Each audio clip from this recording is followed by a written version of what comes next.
তো আমার ফিল্ডের সাথে, আমার পড়াশোনার সাথে আমার প্রফেশনাল ফিল্ডে কিন্তু কোনো সম্পর্ক নেই। একাডেমিক যে ব্যাকগ্রাউন্ডটা সেটা কিন্তু তোমাকে একটা অবস্থান দিবে, একটা বেস দিবে, তোমাকে একটা কনফিডেন্স দিবে। Someone is actually buying a chocolate of 2 টাকা। হ্যাঁ, এই তোমার ওই 2 টাকা তোমাকে চেয়ে নিতে হবে, চক্ষু লজ্জা তুমি রাখতে পারবে না। 11 জন মানুষের 11টা 11 রকম মাইন্ডসেট। এই 11 রকম মাইন্ডসেট কিন্তু মিংলিং করা ইজ ডিফিকাল্ট। এই ধরনের ব্যবসায় লং রান টিকে রাখাটা একটু ডিফিকাল্ট।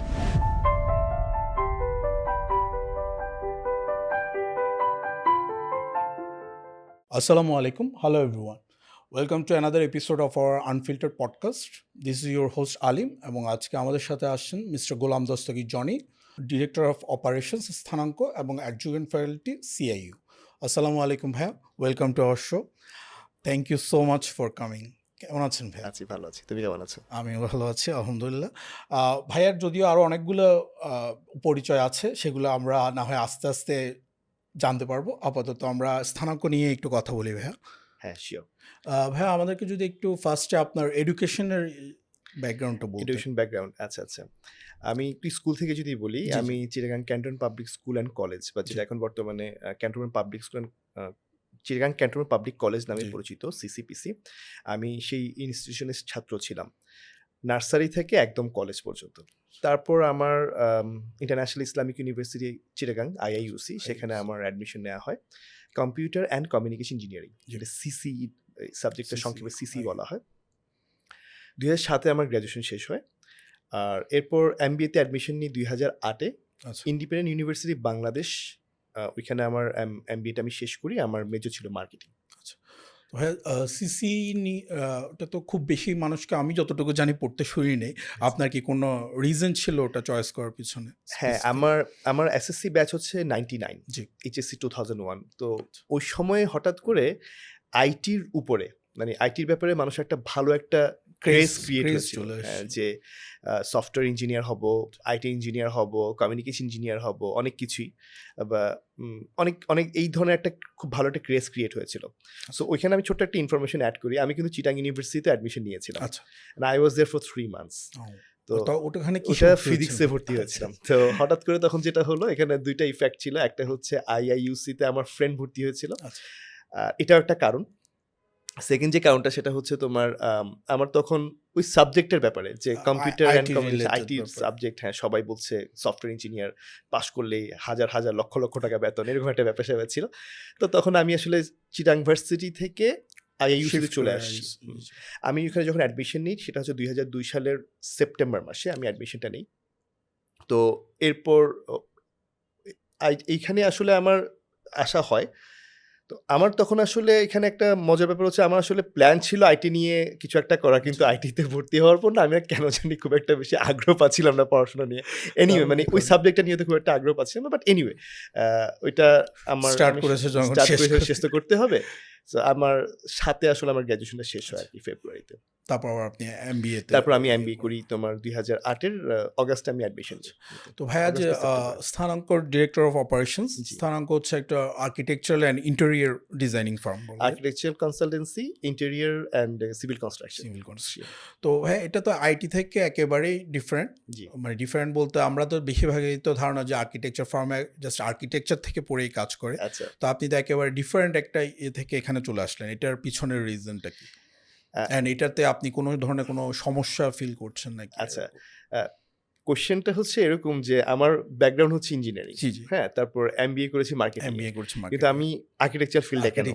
আচ্ছা, নরমালি মানুষের একটা ধারণা থাকে যে আর্কিটেকচার ফিল্ডে তো সব আর্কিটেক্টরাই থাকে, বা সিভিল ইঞ্জিনিয়ার, ডিজাইন রিলেটেড যারা থাকেন। হ্যাঁ, এটার ব্যাপারটা হচ্ছে অনেকটা এরকম যে তোমার যখন আমি তখন আইটিতে কিন্তু 5 বছর জবও করেছি। আচ্ছা, আমি 2000 MBA করা অবস্থায় আমার জব 2009 আমি জয়েন করি। তো ওইখানে যখন জয়েন করি, আমি কিন্তু আইটি সেলসে ছিলাম। আমার ডেজিগনেশনটা ছিল যে technical sales executive. It's like আপনি সবসময় সেলসের কাজটাই আমি করতাম। হ্যাঁ, আমি সলিউশন সেল করতাম, আমি প্রোডাক্ট সেল করতাম, মাঝারি সলিউশন, বড় বড় সলিউশন আমি সেল করতাম। তো 2014 সাল পর্যন্ত আমার আইটি সেক্টরে থাকা হয়। যেটা হলো তখন, সেটা হচ্ছে আমার বোন, আমার আপন ছোট বোন, সে বুয়েট আর্কিটেক্ট 05 ব্যাচ, 2012 সালে তার গ্র্যাজুয়েশন কমপ্লিট হয়। তো সে ছোটখাটো করে কাজ করা শুরু করেছিল। আচ্ছা। ছোটখাটো করে যখন কাজ করা শুরু করে তখন যেটা হয় যে একটা পর্যায়ে যখন তার আস্তে, আস্তে কাজের পরিধি বাড়া শুরু করছিল, তখন তার কাছে মনে হচ্ছিল যে আসলে আমার তো আসলে একজন সাপোর্টিং হ্যান্ড দরকার। সাপোর্টিং হ্যান্ডটা হয়তো ওই যে তুমি একটা কোয়েশ্চেন করলে না জি। যে আর্কিটেকচারাল ফিল্ডে কি সাপোর্টিং হ্যান্ড কি একজন আর্কিটেক্টই হতে হবে নাকি? কিনা? জি। আসলে ওই ফিল্ডে অনেকগুলা কাজ থাকে। ডিজাইন থাকে, ইমপ্লিমেন্টেশন থাকে, অপারেশন থাকে, ম্যাটেরিয়াল পারচেজ বা সাপ্লাই চেইন থাকে, হ্যাঁ? মানে মার্কেটিং ইউজুয়াল অন্য থাকে। যেকোনো অন্য অফিসের ৮-১০ মতোই টা অনেকগুলো অফিসের মতো বা অন্য ডিপার্টমেন্ট থাকে। ৮-১০ টা বিজনেসের মতোই থাকে। অন্য সো ওর বা আমার ছোট বোনের যেই জায়গাটা দরকার ছিল সেটা হচ্ছে যে কেউ একজন যে কিনা তাকে আসলে সাপোর্ট করবে তার ডিজাইন পার্ট বাদ দিয়ে। আমি তো অবশ্যই ডিজাইনার নই, সুতরাং ডিজাইনের কাজটা আমি পারব না। তো তখন আমি তার সাথে কথাটা ছিল এরকম যে তুমি যে ধরনের ব্যাপারটা চাচ্ছ, জি। আমি কি আসলে আমি নিজেই তো মনে করি সেই জায়গায় আমি আসতে পারি। মানে she is my younger sister, তো ওর সাথে আমার তো রিলেশনটা ওইরকমই, হ্যাঁ? Sure. হয়তো দুষ্টুমির ছলে কথাটা বলছিলাম। আমি আসলে তখনও জানতাম না যে এই ধরনের একটা কনভারসেশন থেকে আমার লাইফের ক্যারিয়ারটা যে চেঞ্জ একটা হয়ে যাবে। ডিফারেন্ট একটা ডিরেকশনে মুভ করবে, হ্যাঁ? এবং এভাবে কিন্তু শুরু হয়েছে। আর ওই স্পেসিফিক্যালি যদি বলি, আমি তখন ইপিজেডের একটা ফ্যাক্টরির একটা তখন আ কাজ নিয়ে আমার কথাবার্তা চলছিল। জি। একটা কাজও পেয়েছি। দেন আমার ওখানে ইনভলভমেন্ট হয় এবং সেই যে শুরু, সেলস রিলেটেড ওটা। ওইটা হচ্ছে বেসিক্যালি নট সেলস, এটা হচ্ছে তোমার ব্যাপারটা ছিল এরকম যে আমরা কাজটা পাওয়ার পর ওই যে ইমপ্লিমেন্টেশনের জি, জন্য জি। যে একটা টোটাল যে একটা মানে যে অ্যাক্টিভিটি যেটা দরকার হয় যে কন্ট্রাক্টর ম্যানেজ করা, জি, জি। ম্যাটেরিয়াল পারচেজ করা, সাপ্লাই চেইন মানে মেইনটেইন এই যে করা, অপারেশনস এর সব টোটাল অপারেশনস এর মধ্যে যা আমার আসলে ইনভলভমেন্ট ওইভাবেই শুরু হয়। আচ্ছা। এবং আমি বলছি ২০১৪ সালের কথা। আচ্ছা। It's been almost 10 years. জানি না, জি। জি।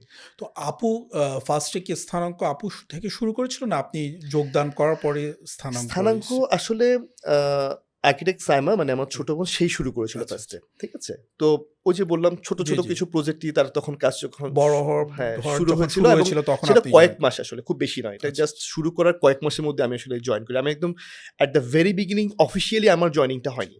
আমার জয়েনিংটা হয় যে তার যখন শুরু হয়, যাত্রাটা যখন শুরু হয় তার কিছুদিন পর। মেবি সাম ফিউ মান্থস কিছু কিছু মাস অলমোস্ট স্টার্টিং একদম বলা যায়। সেইভাবে তুমি বলতে পারো যে তুমি যদি ভাবে বলো তো একদম শুরু থেকেই আছি। শুরু সেই থেকেই হিসেবে আছি। শুরু থেকেই আছি। আচ্ছা। হ্যাঁ। তো আপনি যে এই যে ফিল্ড চেঞ্জ করার যে আপনি কোনো ধরনের এখানে সমস্যা ফিল করেছেন যে আপনি আর্কিটেকচার সেলস ঠিক আছে বাট আপনাকেও তো ওই বিষয়গুলো অনেকটা বুঝতে হয়েছে আর্কিটেকচার টার্মসগুলো মানুষের জন্য হ্যাঁ, বোঝানোর জন্য রাইট। অ্যাটলিস্ট। তো এই সেক্ষেত্রে আপনি কোনো প্রবলেম ফেস আচ্ছা, করেছেন নাকি? আমার এখানে একটা ছোট একটা ব্যাপার বলি। Sure. আমার বাবা কিন্তু বিজনেসম্যান ছিলেন। জি, জি। ঠিক আছে? উনি ২০১১ সালে ইন্তেকাল করেছেন।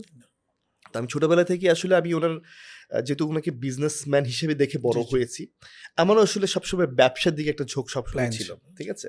সো আমি তখন জবে আছি বা এই ধরনের একটা অপরচুনিটি তখন আমার কাছে মনে হচ্ছে যে এই যে আমার মানে সে একজনকে মানে একটা he was business looking for করার someone মনে হচ্ছে। and আমার কাছে মনে হচ্ছে যে এটা একটা ভালো বিজনেস প্রসপেক্ট হতে পারে। হুম?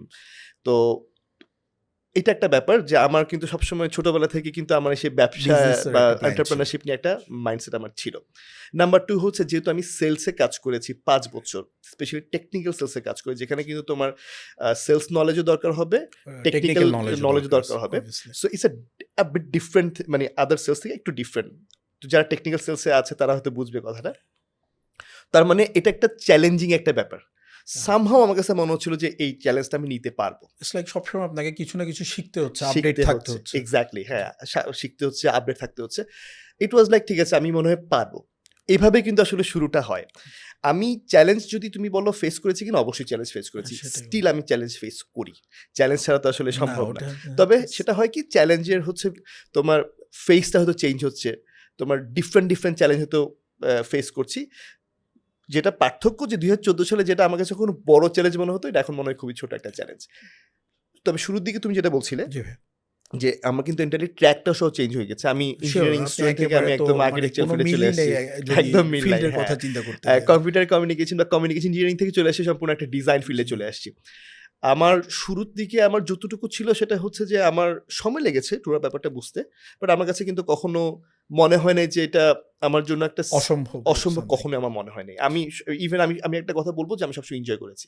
আমি কখনোই হয় না এটার যে আমি জন্য এনজয় বারবার করিনি। বলছিলাম ভাইয়া, কারণ অনেকেই মনে করে যে একটু পড়ালেখা শেষ করছো ওই রিলেটেড কোনো কিছু করতে না পারলে ইটস ইউজলেস। আচ্ছা। বাট ওটা তো না, এই যে আপনি এখানে একটা পুরো ফিল্ড চেঞ্জ করে ফেলেছেন অ্যান্ড আলহামদুলিল্লাহ স্থানাঙ্ক আমার জানা মতো অনেকটাই সাকসেসফুল। তো সেক্ষেত্রে সেক্ষেত্রে আমি যদি বলি যে তুমি যদি বলো যে আমি যেখানে পড়াশোনা জি। করেছি, আমার নিজে যদি জি। এক্সাম্পল দিই, আমি যেখানে পড়াশোনা করেছি আমি কিন্তু আমার ফিল্ডের সাথে, আমার পড়াশোনার সাথে আমার প্রফেশনাল ফিল্ডে কিন্তু কোনো মিল সম্পর্ক নেই। নেই। আমি তোমাকে আরো আমার কয়েকটা প্রফেশনাল ফিল্ডের ব্যাপারে আমি তোমাকে বলব। ওইটার সাথে কিন্তু আমার ব্যাকগ্রাউন্ডে কোনো না, মিল নাই। সেটাই হ্যাঁ, বলছিলাম। আমি তোমাকে এতটুকু বলতে পারি যে প্রফেশনাল যে একাডেমিক যে ব্যাকগ্রাউন্ডটা সেটা কিন্তু তোমাকে একটা অবস্থান দিবে। বেস দিবে। একটা বেস দিবে। তোমাকে একটা কনফিডেন্স দিবে। যে তুমি একজন গ্র্যাজুয়েট স্টুডেন্ট, হ্যাঁ? তোমার পড়াশোনা শেষ করেছো, তোমার একটা ব্যাচেলর ডিগ্রি আছে, ইঞ্জিনিয়ারিং ডিগ্রি আছে, মেবি এমবিএ ডিগ্রি আছে। সেটা তোমাকে আসলে একটা কনফিডেন্স দিবে চ্যালেঞ্জগুলো ফেস করার জন্য। চ্যালেঞ্জগুলো ফেস করার জন্য। নরমালি তুমি চিন্তা করো, তুমি পড়াশোনা করেছো ইন্টারমিডিয়েট শেষ করেছো, জি। আবার তুমি পড়াশোনা করেছো গ্র্যাজুয়েশন শেষ করেছো। এই ২ টার মধ্যে কিন্তু একটা হিউজ মাইন্ডসেটের পার্থক্য আছে। মানে অবশ্যই। তোমার একটা স্যাটিসফ্যাকশন এর ব্যাপার আছে। তোমার স্যাটিসফ্যাকশন এর সাথে তোমার কনফিডেন্স এর জায়গাটা কিন্তু বাড়বে। মানে স্যাটিসফ্যাকশন বাড়ছে, কনফিডেন্স বাড়ছে। সেই হিসাবে তুমি যদি বলো তাহলে হচ্ছে ওইটা প্রাথমিকভাবে এটা সবার জন্যই দরকার। এখন এরপরে যেটা হয় যে তুমি দেখবা যে অনেক ইঞ্জিনিয়ার কিন্তু ব্যাংকে জব করছে। হ্যাঁ। করছে। করছে। হ্যাঁ। অনেক আমি এমনও দেখেছি যে যারা সরকারি চাকরি করছে জি। তারা হয়তো এমবিবিএস পড়াশোনা করেছে কিন্তু তারা ডিফারেন্ট হ্যাঁ, ফিল্ডে ওটা কাজ তো করছে। অনেক যদিও হয়তো হচ্ছে। একটু ডিফারেন্ট হয়তো এক্সাম্পল দিয়ে ফেলছি। কিন্তু যদি আমি ওইটার বাদ দিয়ে যদি বলি, তুমি অনেকেই দেখবা যে যাদের হয়তো পড়াশোনার ব্যাকগ্রাউন্ডের সাথে তার হয়তো নেই। এটার একটা অন্যতম কারণ হচ্ছে আমার জন্য যদি আমি বলি, আমি সবসময় যে কাজটা করছি বা করে আসছি আমি সবসময় সেটাকে এনজয় করেছি। মানুষের আসলে সেইটাই কিন্তু করা উচিত ইন আ ওয়ে। আমি খুব ইন জেনারেল বলছি না। জি, জি। সেটা করা উচিত বা যে কাজটা সে করছে সেটা কিন্তু তার এনজয় করা উচিত।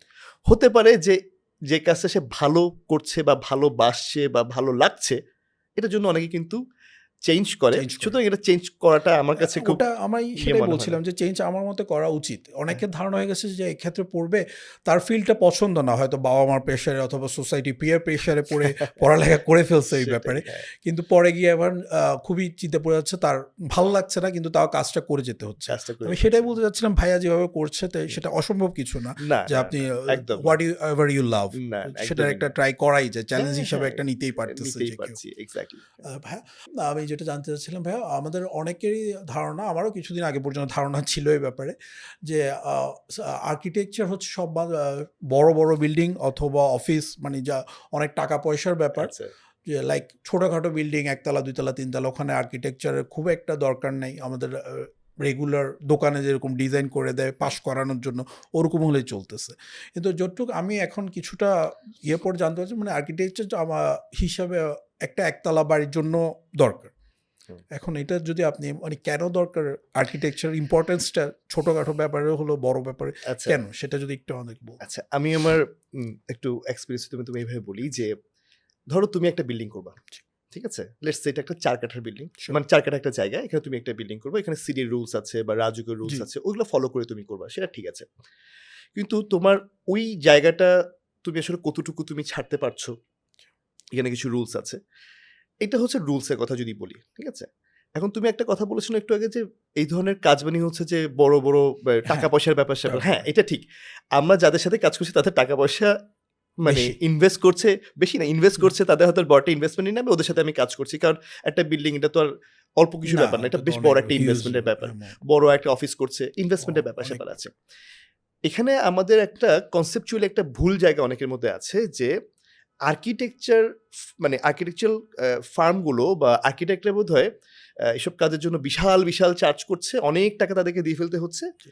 ব্যাপারটা আসলে সেরকম কিন্তু নয়। তুমি যদি একটু ডিপলি তুমি যদি দেখো, আমরা কি নিয়ে কাজ করছি? আমরা কাজ করছি একটা বিল্ডিং এর একটা এক্সাম্পল দিই, একটা বিল্ডিং নিয়ে যদি কাজ করি, আমরা proper utilization of land. Yeah.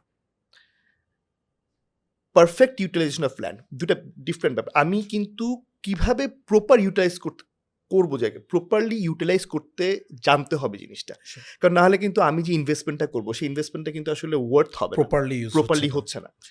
আমি যখন বিল্ডিংটা করছি তখন কিন্তু আমি এখানে আলো, বাতাস খুব বেসিক কিছু ব্যাপার। আমি এগুলো বলছি খুবই বেসিক কিছু ব্যাপার আমি বলছি। আমি তার ডিজাইন যখন করছি, তার কমফোর্টের কথা আমি চিন্তা করছি। আমি বলতে আমার আর্কিটেক্ট, আমি তো আর্কিটেক্ট না, আমার আর্কিটেক্টরা যখন করছে।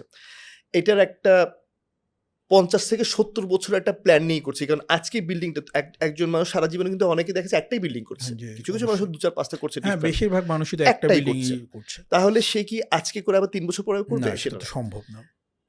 তার মানে সে কিন্তু সারা জীবনের জন্য, শুধু সারা জীবন না, তার পরের জেনারেশন, মেবি তারও পরের জেনারেশন তারপর কিন্তু একটা generation ইনভেস্টমেন্ট করছে। তৈরি করে যাচ্ছে। এটা একদিনের ব্যাপার না, ইটস অলমোস্ট মানে 6 to 7 ডিকেডস এর একটা ইনভেস্টমেন্ট সে করছে। ওইটা কিন্তু ধরো তোমার যদি প্রপার যদি ডিজাইন না হয়, তোমার যদি সেখানে ডিজাইন মধ্যে আর্কিটেকচারাল ডিজাইন যদি প্রপার না হয়, তোমার যদি তোমার স্ট্রাকচারাল ডিজাইন যদি প্রপার না হয়, তোমার এখানে অনেক ধরনের সমস্যা হতে পারে। একটা বড় সমস্যা হতে পারে, সেটা হচ্ছে তোমার কস্টিংয়ে। ঠিক আছে, আমরা অনেকেই আছে, আমি যারা কন্ট্রাক্টর আছে তাদের প্রতি একদম মানে খুব ডিপ শ্রদ্ধা রেখেই বলছি, কন্ট্রাক্টর ডিপেন্ডেন্ট হয়ে যদি তুমি কাজ করো তাহলে কখনোই ওইটাই বলতে চাচ্ছিলাম যে মানে বেশিরভাগ এই ধারণা হয়ে গেছে কন্ট্রাক্টর করে দিচ্ছে, এখানে তো আলাদা করে ডিজাইন করার মতো আলাদা করে কিছু কিছু নাই। না, কিন্তু বুঝবে যখন ইউজ করতে যাবে তখন। আমাদের কাছে যেটা হয় কি, আর্কিটেকচার ফিল্ডে যেটা হয় যে শুরুর দিকে হয়তো কোটেশন ভিউকে একটু বেশি বেশি মনে হতে পারে, কিন্তু ওইখানে তো কোনো হাইট কিছু নাই, মানে কোনো হিডেন কিছু নাই। কিন্তু যখন তুমি এর বাইরে যাবা তখন তোমার অনেক কিছুই তুমি বুঝবা না, করতে গেলে তুমি বুঝবা।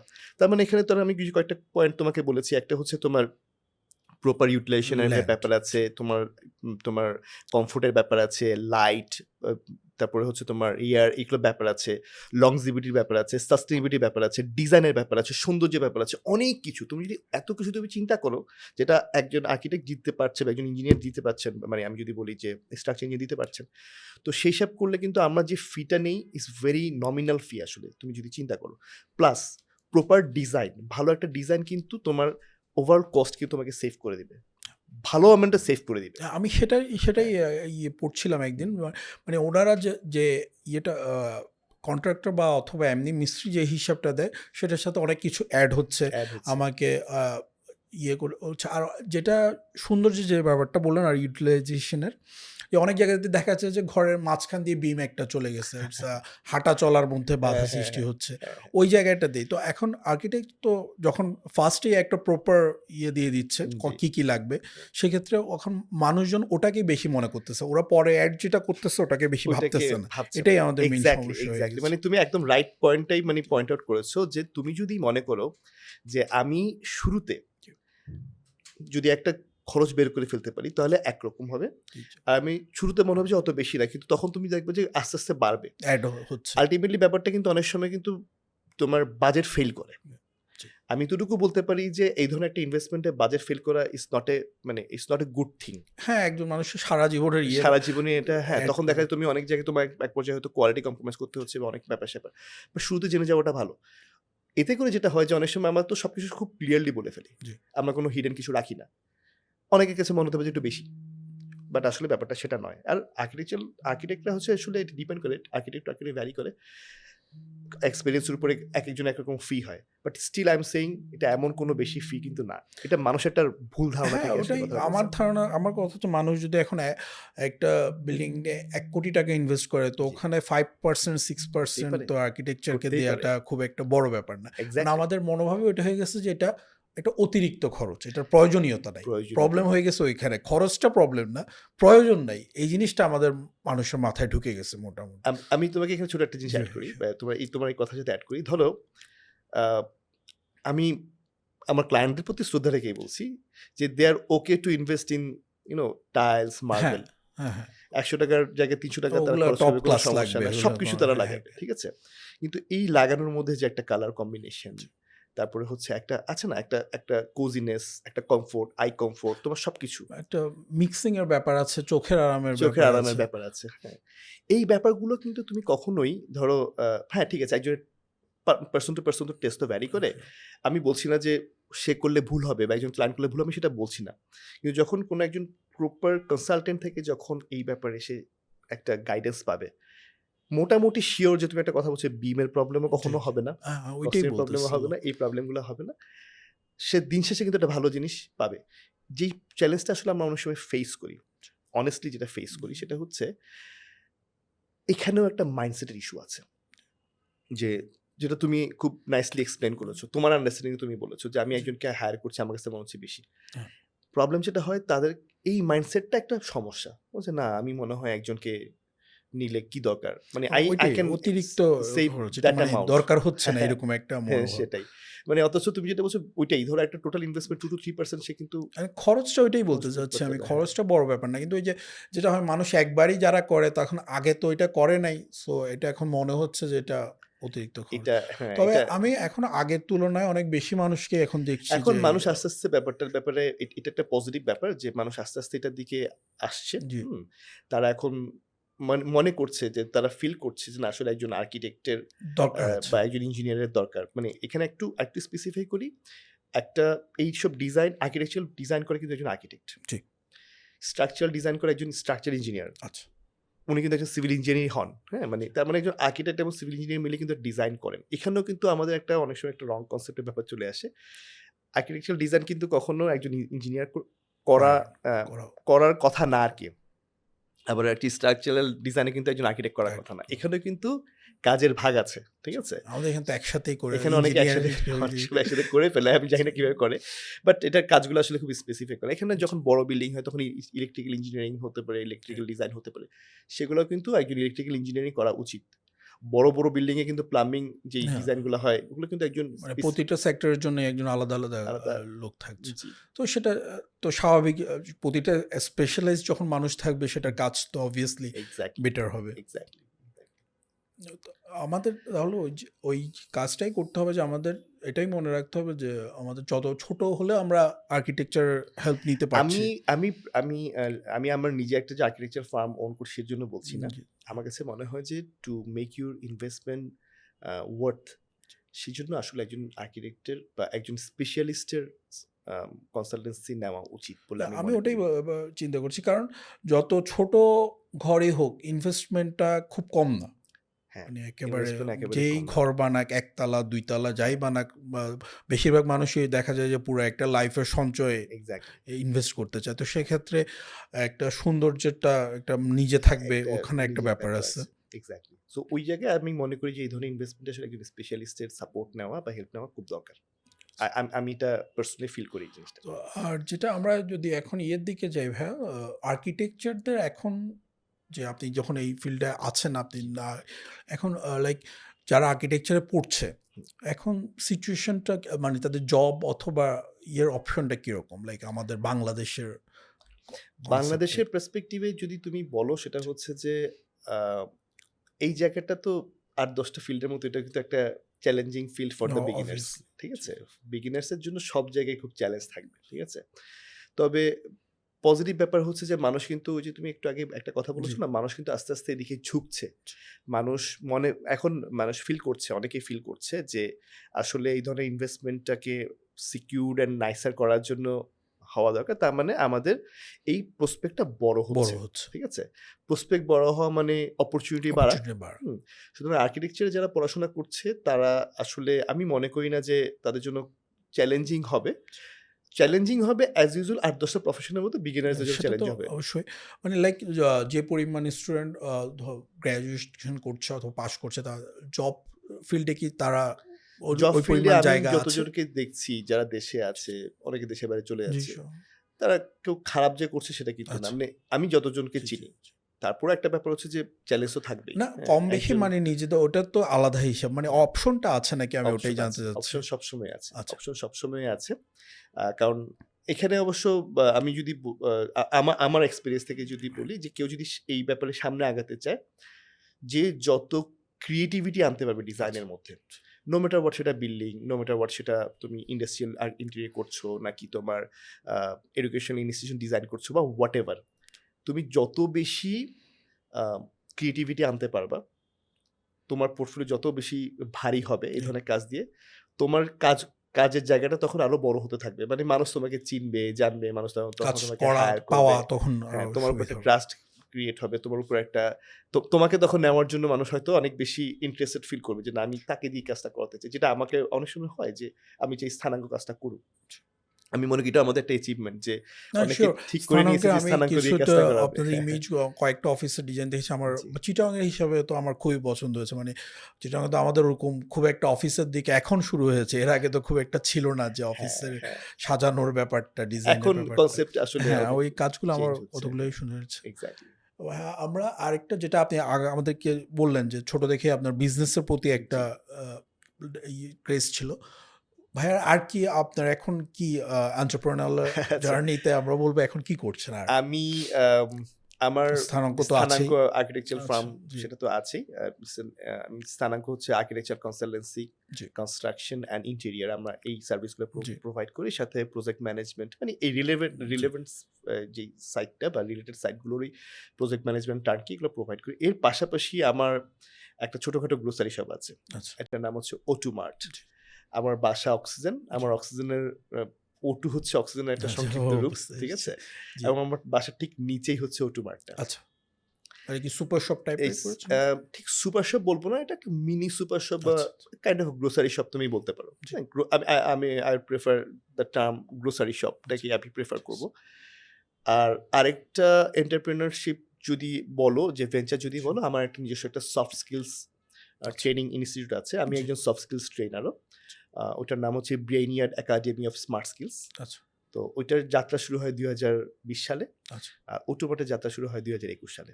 আচ্ছা। আপাতত এটাই। এইগুলোই কাজ। আচ্ছা, সফট স্কিলস আমাদের একটা আলোচনার বড় পার্ট নিয়ে থাকবে। তো আমরা আগে গ্রোসারি শপ কেন? এটার পিছনে গ্রোসারি শপ কেন? কেন? আচ্ছা। মানে লাইক আপনি যে ফিল্ডে কাজ করতেছেন হ্যাঁ। অথবা এইটা একটা আপনার অনেক বড় সময় নিয়ে নেয়। আর গ্রোসারি শপ টাইপের জিনিস এটা অনেক টাইম কনজিউমিং একটু ঝামেলার কাজ। ঝামেলার কাজ। তো আপনি কিছু সবসময় ওটা কি ঝামেলা আছে অবশ্য। ওটা অবভিয়াসলি আছে। আচ্ছা, ওটোমার্টের যাত্রা শুরুটা হয় কিন্তু খুবই স্পেসিফিক যদি বলি ২৬শে মার্চ ২০২১।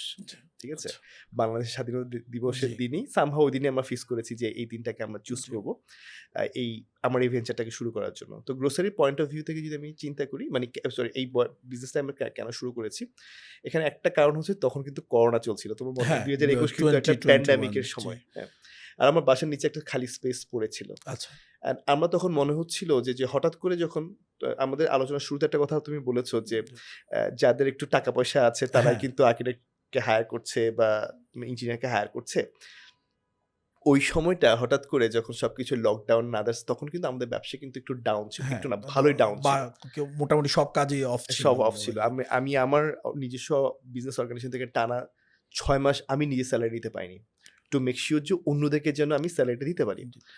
হয় না যে তোমার যখন সব লিমিটেড থাকে তখন হ্যাঁ, ওটা তো মাথা রিসোর্স থাকলে তো পা আর বের হয়ে যায়, পা থাকলে মাথা বের হয়ে যায় এরকম একটা ব্যাপার। এনিওয়ে তখন আমার কাছে মনে হচ্ছিল যে আমাদের আসলে ডিফারেন্ট কয়েকটা জায়গায়ও ইনভেস্টমেন্ট ডাইভার্স করা দরকার। ডাইভার্স করা দরকার। সো প্যান্ডেমিক আমাদের বলতে পারো যে চিন্তাভাবনা ওই উইন্ডোটা খুলে দিয়েছিল। ঠিক আছে? প্যান্ডেমিক আমাদের জন্য একটা খারাপ সময় নিয়ে এসেছে সেটা সত্যি কথা। কিন্তু এটা কিন্তু কিছু আমাদের অপরচুনিটিও কিছু ক্রিয়েট অপরচুনিটি করেছে। ক্রিয়েট করার জন্য কিছু মাইন্ডসেট Mindset। উইন্ডো ওপেন করে দিয়েছিল। না হলে আমরা হয়তো কখনো সেটা চিন্তা করতাম না। সেটাই আপনি যে মানে সারাদিনই তো ওই ইয়েতে ওই ধরনের দৌড়াতে কাজে হয়। আমরা ব্যস্ত থাকি। হ্যাঁ, এটা একটা ব্যাপার। আরেকটা ব্যাপার যেটা এটার পিছনে একটা অন্যতম কারণ ছিল যে আমার একজন তালতো ভাই শাওন ভাই জি। উনার একটা আছে মাদার বাড়িতে। তো আমি Grocery আসলে shop। গ্রোসারি শপ উনার সাথে গিয়ে কথাবার্তা বললাম। উনাকে উনার ওই বিজনেস দেখে আমি একটু ইন্সপায়ার্ড হই যে আমার কাছে মনে হচ্ছে এটা করা যেতে পারে। এই ২ টা কারণের পিছনে একটা কারণ হচ্ছে যে আসলে নিত্য নৈমিত্তিক এই যে ব্যাপারগুলো তো তোমার সবসময় লাগছে। হ্যাঁ, মানে পৃথিবীর শেষ দিন পর্যন্ত তুমি কিন্তু এই চাল ডাল বিজনেস চলতে লাগবে। থাকবে। হ্যাঁ, হ্যাঁ, এটা বন্ধ এই হবে না। বিজনেস চলতে তোমার সাবান লাগছে, তোমার ডাল লাগছে, তোমার ডিম লাগছে, তোমার নিত্য প্রয়োজনীয় সব জিনিস তো তোমার লাগছে। লাগছে। হ্যাঁ? তো আমার কাছে যেটা মনে হচ্ছে যে আমার বাসা যেখানে সেখানে আমার কাছে যেটা মনে হচ্ছিল যেটা আমার জন্য একটু ইন্সপিরেশন হিসেবে কাজ করছিল যে একটু সুন্দর ডিজাইন করে কোয়ালিটি প্রোডাক্ট নিয়ে যদি রাখতে মানে পারি। রেগুলার গ্রোসারি শপ থেকে রেগুলার ডিফারেন্ট গ্রোসারি শপ থেকে ডিফারেন্ট বলতে আমার কাছে মনে হচ্ছে যে একটা গুড লুকিং একটা এনভায়রনমেন্ট যদি মানে একটা গুড লুকিং একটা ক্লিন শপ গুড হ্যাঁ এক্স্যাক্টলি একটা এনভায়রনমেন্ট যদি ক্রিয়েট করতে পারি প্রবাবলিটা অনেকে এটা কিনবে অ্যাট্রাক্ট করবে। আসবে। হ্যাঁ ওই চিন্তা থেকে আসলে করা। এটা সত্যি কথা বলতে কি গ্রোসারি থেকে যে আমার হয় না যে একেক জায়গা থেকে আসলে ইনকামের একেক রকম একটা ব্যাপার-স্যাপার থাকে, Sure। ঠিক আছে? তো ওইটা আমার কাছে মনে হচ্ছে যে আমার বাসায় দুটো খালি স্পেস পড়ে আছে। প্যান্ডেমিকের সময় ডাইভার্স কিছু চিন্তাভাবনা করা, আমার কারেন্ট ইয়ে থেকে করা। আবার এটা একটা আমার লোকালিটিকে একটা সার্ভিস দেওয়ারও সার্ভিস। একটা হ্যাঁ, কারণ চিন্তাভাবনা প্যান্ডেমিকের সময় তো দূরের গ্রোসারি শপে যাওয়াটাই একটা একটা বিপজ্জনক ডিফিকাল্ট ব্যাপার ছিল ব্যাপার বলা ছিল। যায়। প্লাস আরেকটা ব্যাপার আমার কাছে যেটা মনে হয়েছিল যে আমি ওই এনভায়রনমেন্টটা করব একটু উইমেন ফ্রেন্ডলি। আচ্ছা। সব দোকানে কিন্তু তুমি দেখবা যে উইমেনরা বা না, মহিলারা কিন্তু ভিড় কমফোর্টেবল ধাক্কাধাক্কি থাকে, ফিল করে কনজেস্টেড না। থাকে। হ্যাঁ। আমার O2 মার্টের আমি কিন্তু দেখেছি যে আমার অনেক কাস্টমার আছেন জি। ফিমেল ওনারা নিজেরাই আসেন। ছোট মেয়েও আসছে, বয়স্করা আসছেন, মিড লেভেল আসছেন। মানে ওইটাও একটা চিন্তাভাবনা আমার মধ্যে ছিল যে আমি বলতে আমি না, ওটা আমার সাথে আরো ২ জন পার্টনার আছেন। আমাদের এটা ছিল যে এমন একটা এনভায়রনমেন্ট আমরা দিব যাতে সবাই করে সেফ তারা ফিল যেন একটু করে, কমফোর্ট ফিল করে। কমফোর্ট ফিল এসে করে। যেন তাদের যেন ওরকম কখনো মনে না হয় যে আমি কি এখানে কমফোর্টেবল না বা ওরকম। এইটাও আমার একটা চিন্তাভাবনা থেকে বলতে পারো যে এই ভালো একটা এনভায়রনমেন্ট দেওয়া আ আমার একটা চিন্তা থেকে আসলে তো ওটা অটোমোটিভ এখনো কি মানে প্রফিটেবল রানিং ভাই? হ্যাঁ, এটা প্রফিটেবল মানে চলছে। আচ্ছা। এটা বয়স আজকে ২ বছর প্লাস জি। চলছে। ২১ মানে 2 ইয়ার্স প্লাস করেছি। অনেক কিছু শিখেছি অবশ্যই। এটা ডিফারেন্ট। যেমন জাস্ট ছোট একটা এক্সপেরিয়েন্স হচ্ছে যে শিওর। এখানে তোমার কিন্তু ৳১ চকোলেটও তুমি বিক্রি করছো। জি। ৳২ চকোলেট তুমি বিক্রি করছো। ঠিক আছে? এই অটোমাটে আমার যে এক্সপেরিয়েন্স এর কথা যদি আমি বলি সেটা হচ্ছে তুমি এই জায়গায় আসলে তোমার চক্ষু লজ্জা তুমি রাখতে পারবা না। ঠিক আছে? Someone is actually buying a chocolate of ৳2 ৳2 হ্যাঁ? তুমি কিন্তু ওই জায়গায় তোমার ওই ৳2 তোমার থেকে চেয়ে নিতে হবে নিতে যে হবে। এটার দাম Yeah, ৳2 sure. ঠিক মানে আছে? টাকার ভ্যালুটা ইয়ে হয়ে গেছে। একটা বড় লাইক ব্যাপার। ওখানে আপনি একটা জায়গায় গিয়ে ১ কোটি ২ কোটি টাকার হিসাব করতেছেন, হ্যাঁ, ওখানে ডিসকাউন্ট ৳৫,০০,০০০ করতেছেন। ৳৫,০০,০০০ অথচ করছি। এখানে ৳১ ৳২ এখানে তো ৳2 র কাউন্ট কাজ করতে কাজ হচ্ছে। করছি এবং এখানে আমরাও কিন্তু এটা নিয়ে খুব সিরিয়াস। মানে দুটো ডিফারেন্ট শিওর, ব্যাপার। কারণ ওখানে লাভ হ্যাঁ। করতে হলে ৳২ তেই হ্যাঁ, ওই ৳2 ইয়ে আমার হয়তো করতে হবে। ৫০ ওখানে পয়সা তো লাভ উপায় থাকবে। নেই। হ্যাঁ, ৫০ পয়সা তো ওখানে লাভ তো থাকবে। উপায় নেই। হ্যাঁ, সেটাই। তো ওইখানে আমার কাছে মানে ব্যাপারটা হচ্ছে এরকম যে আমি আর্কিটেকচারাল ফিল্ডে হচ্ছে একটা টাইপ অফ কাস্টমার বা একটা গ্রুপ অফ কাস্টমার আছে যারা হয়তো ফিন্যান্সিয়ালি এক ধরনের সলভেন্ট না হলে তো কেউ ফ্ল্যাট কিনে না, না বা দোকান কিনে না বা বিল্ডিং করছে করছে সবাই। না। ঠিক আছে? কিন্তু এখানে সবাই আসছে। একটা ৬-৭ বছরের বাচ্চা, ৮ বছরের বাচ্চা এসে তোমার কাছে কিন্তু চকোলেট নিচ্ছে, তোমার আইসক্রিম নিচ্ছে, তোমার অনেক কিছু নিচ্ছে। সো ডিফারেন্ট এখানে হচ্ছে এখন যে এখানে এটাই টার্গেট হলো যে ৫ বছরের বাচ্চাও যেন কনফিডেন্টলি আসতে পারে, অথবা তাকে হ্যাঁ, যেন আপনি কাস্টমার হিসেবে হ্যাপি করতে হ্যাঁ, পারেন। কাস্টমার এই হিসেবে ব্যাপারটাই আমরা চেষ্টা দাঁড়াচ্ছে করি। ও এখানে। আসে আমার কাছে হুম। খুঁজে প্রায় নিয়ে যায়। মাঝে মধ্যে আমিও বসি। আমি মাঝে মধ্যে চকোলেট, আইসক্রিম সবকিছুই আমি কিন্তু সেল করি দোকানে বসে। এটাও আমার একটা ডিফারেন্ট একটা এক্সপেরিয়েন্স।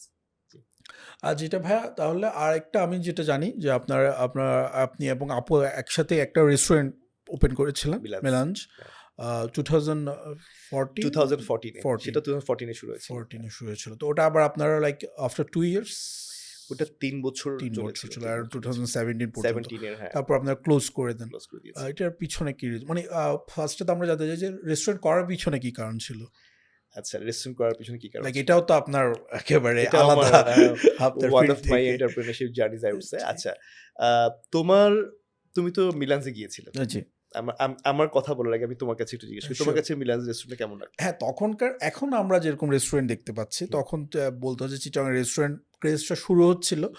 চিটাগাংয়ে থাকা রেস্টুরেন্ট চাইতে অনেক একেবারে ডিফারেন্ট ছিল। কারণ তখন আমাদের যে আপনারা যে কমফোর্ট আর ডিজাইন যেটা বললেন, ওরকম ক্যাফে এখানে ছিল না। ক্যাফেই আমাদের কম ছিল, কিন্তু সেখানে মেলাঞ্জেরটা আমি বলব একেবারেই ডিফারেন্ট। কারণ ওখানে বসার জায়গা, আপনাদের খাবারের যে ডিফারেন্সটা, সবগুলো মানে অন্যান্য জায়গা থেকে অনেক ডিফারেন্ট পেয়েছি। রাইট। Thank you. তোমার কথা শুনে আমার খুব ভালো লেগেছে। আমি অনেকবার আচ্ছা, গিয়েছি আমি যতদিন ছিল। আমি জাস্ট একজন ভদ্রলোকের নাম আমি বলব। সেটা হচ্ছে তুমি নিশ্চয়ই তাকে চিনো যে জি। বারকোড হ্যাঁ, রেস্টুরেন্টের মঞ্জু ভাই। ওনার মঞ্জু ভাই। জি। উনি কিন্তু আমার জন্য বা আমার জন্য বলবো একটা ইন্সপিরেশন ছিল। যদিও মঞ্জু ভাই রেস্টুরেন্টে আমাদের অনেক সবার জন্যই ইন্সপিরেশন, হ্যাঁ, এত এবং কিছু করে ফেলে। উনি যেহেতু আমার স্কুলের বড় ভাই, জি, আমি যেহেতু ক্যান senior। পাবলিকের জি। পড়াশোনা করেছি, উনিও ক্যান পাবলিক স্টুডেন্ট ছিলেন। সো মঞ্জু ভাই কিন্তু সরি মানে আমি যখন রেস্টুরেন্ট শুরু করি, ইনফ্যাক্ট আমাদের প্রথম যে রেস্টুরেন্ট যে ডিজাইন, ওনার যে প্রথম যেটা বারকোডটা, ওটা ২ কিন্তু নম্বর গেটে। স্থানাঙ্কই কিন্তু ডিজাইন করে। আচ্ছা, ২ ঠিক নম্বর আছে? গেটে। ২ নাম্বার গেটে বারকোডটা আমরা ওটা তো ডিজাইন করি। চিটাগাংয়ের বলা যায় যে ফার্স্ট ক্যাফে। এর আগে বোধহয় ছিল মুনো ক্যাফে মুনো শুধু। ক্যাফেটা ছিল। সেকেন্ড মঞ্জু ভাই। সেকেন্ড হচ্ছে বারকোডটা শুরু হয়েছিল। তো ওইখানে আমার একটা আমি যদি বলি যে তুমি জানতে চেয়েছিলে যে কেন রেস্টুরেন্টটা বন্ধ রেস্টুরেন্টের প্রতি করেছি? ইন্টারেস্টটা ইন্টারেস্টটা কিভাবে এসেছিল? আমি ফার্স্টে যেটা বলবো যে রেস্টুরেন্টটা আমরা ১১ জন মিলে শুরু করেছিলাম। মেলাঞ্জ। মিলান্সটা আচ্ছা। ১১ জন মিলে শুরু করেছিলাম। আমরা যেখানে নিয়েছিলাম ওটা ফ্লোরের রেন্টটা অনেক বেশি ছিল। হ্যাঁ। অপারেটিং কস্টও সেই হিসেবে অনেক বেড়ে গিয়েছিল। এবং আমাদের কারো কোনো প্রিভিয়াস এক্সপেরিয়েন্স ছিল না। Experience। Out of that 11 partners একজন মানুষেরও কিন্তু কোনো প্রিভিয়াস এক্সপেরিয়েন্স ছিল না রেস্টুরেন্ট চালানোর ব্যাপারে। তাহলে দেখো তোমাকে কিন্তু বলতে কয়েকটা জায়গায় বলে দিয়েছি যে আমাদের কোনো প্রিভিয়াস এক্সপেরিয়েন্স ছিল না। আমাদের ১১ জন পার্টনার ছিল। আমাদের অপারেটিং কস্ট অনেক বেশি ছিল। ওটা কিন্তু রেড ফ্ল্যাগ। ঠিক আছে? আমি কিন্তু আমার পার্টনার যারা আছেন তাদের প্রত্যেকের সাথে কম বেশি যোগাযোগ আছে। জি। তারা প্রত্যেকে কিন্তু ব্যক্তিগতভাবে ব্যক্তি জীবনে প্রত্যেকে খুব ভালো মানুষ। হ্যাঁ, কিন্তু ওই কিন্তু যে একসাথে কিন্তু কাজটা যখন করতে 11 জন মানুষ যখন একটা জায়গায় থাকে, তুমি জাস্ট চিন্তা করো, আমরা 2 ভাই, কথা, জি, জি, আমরা এক মায়ের পেটের 2 ভাই বা এক ফ্যামিলির 2 আপন 2 ভাই, বা আমি বলতে আমার কথা বলছি না, জি, জি। ইঞ্জিনিয়ার বলছি।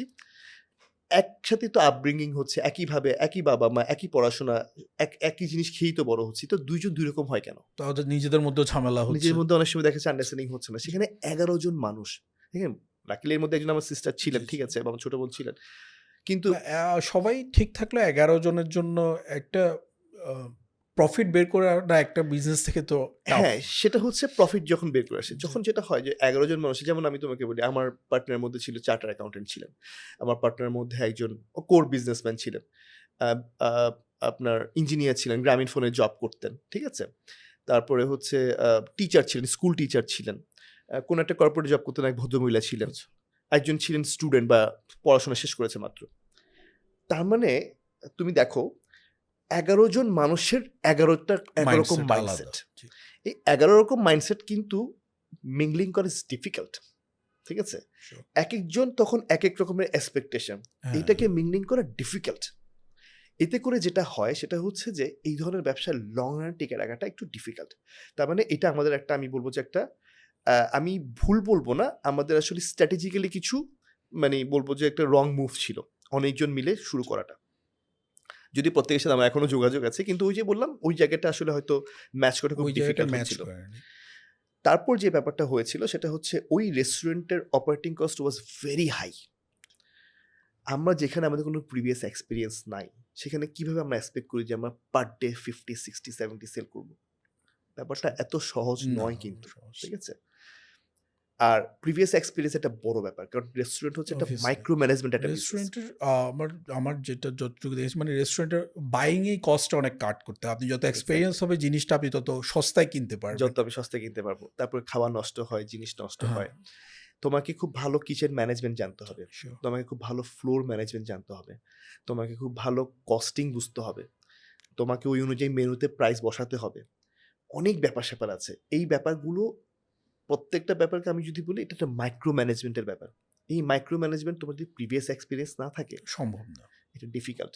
তার উপর আমরা আরেকটা যেটা ভুল করেছিলাম সেটা হচ্ছে যে আমাদের রেস্টুরেন্টের, মানে operating cost was very high, যেটা আমি বলেছি। ঠিক আছে? ফ্লোর, তারপরে হচ্ছে তোমার মানে শেফ।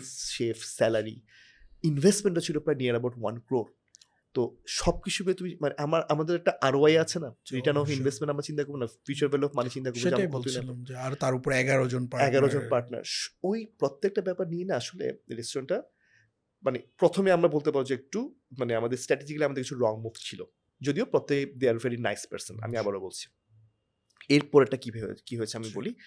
এটা তো হয়েছে। এরপরে যেটা বড় ধাক্কা সেটা হচ্ছে ফ্লাইওভার। এখন যে ফ্লাইওভারটা হ্যাঁ, যাচ্ছে তুমি দেখছো, তখন ফ্লাইওভারের কনস্ট্রাকশন চলছিল এখান কাজ দিয়ে। শুরু হয়েছিল। ক্লাস শুরু করছে। আমার সেল স্ট্রেইট 40% নেমে আসছে। আচ্ছা, সামনেই ধুলাবালি ধুলাবালি, সারাদিন। কে মানুষ আসবে তুমি এটি বলো? কার এত টাকা পড়ছে যে মিলানজে যাবে এত ধুলাবালি, কাদা দিয়ে? মানে যেদিক থেকে যে আমি জিসি মোড় থেকে আসলে অনেকটা কাদা মাটি ইয়ে করে আসতে হচ্ছে। ২ নাম্বার গেট থেকে গেল জ্যাম, অনেক পুরোটাই কিছু। তো সমস্যা। তুমি চিন্তা করো, যেখানে আমার নরমাল যখন চলতো তখনই আমাদের মানে সেলস নেক টু প্রফিট নেক বের করে অবস্থা আনতে খুব হচ্ছে। এক্সাক্টলি, মানে একদম গলায় অবস্থা। সেখানে ড্রপ করার পর 40% এ তো চলে আর আসার পর এখান সম্ভব থেকে না। তুমি কিভাবে আসলে বিজনেসটা করবা? তারপরে আমরা কিন্তু বহুদিন ধরে ট্রাই করে হ্যাঁ, গিয়েছি করার জন্য। প্রিভিয়াস কিন্তু একটা পর্যায়ে চিন্তা করলাম যে এটা অনেক বেশি হয়ে যাচ্ছে। আর মানে লসের পরিমাণটা বাড়ছে। কারণ বিজনেসে একটা পর্যায়ে তুমি চেষ্টা করবা প্রফিট ম্যাক্সিমাইজ করার জন্য। অবভিয়াসলি। অন আদার হ্যান্ড অথবা আমি লসটা মানে মিনিমাইজ করার জন্য। সমান, সমান হলে হয়তো আমি চেষ্টা করব হ্যাঁ। যে চালিয়ে যাওয়ার। এক পর্যায়ে সেটা সম্ভব হচ্ছিল সম্ভব না। হচ্ছে তো না। এটা তুমি কতদিন নিবা? ১ মাস, ২ মাস, ৩ মাস? রেস্টুরেন্ট সেটাই। ব্যবসার ব্যাপারে একটা হচ্ছে কি, একটা কথা বলে, ঠিক মতো যদি চালাতে না পারো, হুম, এটা হচ্ছে একটা জাহাজ চালানোর মতো, মানে একটা জাহাজ পোষার মতো অবস্থা। জাহাজ কিন্তু খুব এক্সপেন্সিভ একটা Sure. ব্যাপার। ঠিক আছে? সো রেস্টুরেন্ট যারা বিজনেস করতে চায় ওদের জন্য আমার একটা ছোট একটা সাজেশন, কেউ যদি রেস্টুরেন্টে বিজনেস করতে চায়, তারা যেন অবশ্যই খুব ভালো মতন পড়াশোনা করে আসে। আদারওয়াইজ আমার কাছে, আমি কিন্তু অনেক রেস্টুরেন্ট দেখেছি যে আসলে সাস্টেইন হ্যাঁ, করছে না। অবশ্যই এই যে লাইক আমাদের এখানে বলা যায় যে বুমটা হয়েছে রেস্টুরেন্টের 14 to 15 থেকে। রাইট। তো এখন এই ১০ বছরের মধ্যে তো আমার মনে হয় কত হাজার রেস্টুরেন্ট অফ হয়ে গেছে। খুব কমই, বেশিরভাগ যা চলছে, এখনো যা চলছে আমি বলতে পারি আমার এক্সপেরিয়েন্স থেকে যে হয়তো 20-30% হচ্ছে প্রফিট করতেছে, বাকিরা কোনো মতে চালায় যাচ্ছে, অথবা তাদের ব্যাকআপ কোনো ইনকাম আছে ওখান ইনকাম আছে। থেকে হ্যাঁ, হতে করছে। পারে। যেমন আমি খুব স্পেসিফিকলি ৩ টা রেস্টুরেন্ট নাম বলি। ২০১৪ সালে বারকোড ওপেন হয়েছে। জি। বারকোড এখন ওরা এখন সবচেয়ে ভালো অবস্থায় তারা সেটার জন্য তো মঞ্জু ভাইকে অনেক পরিমাণ বার্ন করতে অনেক হয়েছে পরিমাণ এখন এসে উনি। হ্যাঁ, উনি জি, উনি জি। প্রচুর কষ্ট করেছে, জি। প্রচুর সময় দিয়েছে আজকে এই অবস্থায় নিয়ে আসার জি। পিছনে। আরেকটা রেস্টুরেন্ট হচ্ছে সাদিয়াস কিচেন। হ্যাঁ। He is they are doing good. জি। ওটার ওনারও আমার খুব ক্লোজ, স্কুলের বড় ভাই। আ আগ্রাবাদে আছে ফাইয়াজ ওরিয়েন্ট। ফাইয়াজ ভাইয়ের যে রেস্টুরেন্টটা আছে লেমন গ্রাস। লেমন গ্রাস, জি। সেটাও ভালো করছে। এই ধরনের ২-৪-৫ টা গুটি কয়েক রেস্টুরেন্ট ছাড়া কিন্তু তুমি দেখবা যে খুব রেস্টুরেন্ট কিন্তু সেটাই বলছি, ভালো ক্লোজ করছে না। হচ্ছে, ওপেন করছে। ওপেন করছে। আমারটা শুধু বলি ১৪ সালে ওপেন করেছি, ১৭ সালে বন্ধ করেছি। এই সময়ের মধ্যে ১৫০ রেস্টুরেন্ট ওপেন হয়েছে, বন্ধ হয়েছে। 150 রেস্টুরেন্টস। সো এই জায়গাটা আসলে ইনভেস্টমেন্টটা আসলে একটু বুঝে শুনে Tricky। করাটা দরকার। আর আরেকটা যে ব্যাপারটা সেটা হচ্ছে যে যখন মানুষের সামনে অনেক বেশি অপশন থাকে, হুম, তখন আমার কাছে যেটা মনে হয় যে এই জায়গাটা যদি তুমি আ কাস্টমার কিন্তু তখন ফ্লোট করছে। তুমি ফিক্সড কাস্টমার তোমার কাছে রাখাটা একটু ডিফিকাল্ট হবে তখন। আর এটা খাবারের ব্যাপারে মানুষের চয়েস চেঞ্জ হচ্ছে। চয়েস চেঞ্জ হচ্ছে, তাই আর আমার আরেকটা যেটা মনে হয় যে মেলাঞ্জ অথবা মেলাঞ্জের মতো রেস্টুরেন্ট এখন দিলে যতটুকু চলবে, তখন চলাটা একটু টাফ ছিল। কারণ তখন চিটাগাংয়ে যে টাইপের খাবার মেলাঞ্জ প্রোভাইড করছিল ওই যে প্রাইস পয়েন্টে, ওটা এখন যতটা ইজি যে একটা ক্যাফেতে গিয়ে সবাই ৪০০ টাকার কফি খাচ্ছে, আচ্ছা। ৫০০ টাকার একটা সেট মিল নিচ্ছে, ওই সময় ওই ব্যাপারটা একটু বেশি ছিল বলতে ওই তখন সময়ে হ্যাঁ, তুমি যেটা বলছো যে ওই ট্রেন্ডটা মাত্র তখন শুরু শুরু শুরু হয়েছে। হয়েছিল। যেমন আমরা বেশ কিছু, যেমন ধরো আমি জাস্ট একটা কথা বলব মিলান্সের ব্যাপারে। প্ল্যাটার, জি। ওটা মিলান্স কিন্তু ১ম এ চিটাগাংয়ে আমরা শুরু করেছিলাম। প্ল্যাটার কনসেপ্টটা কিন্তু মানুষের কাছে তখন অতটা পরিচিত ছিল জি। না।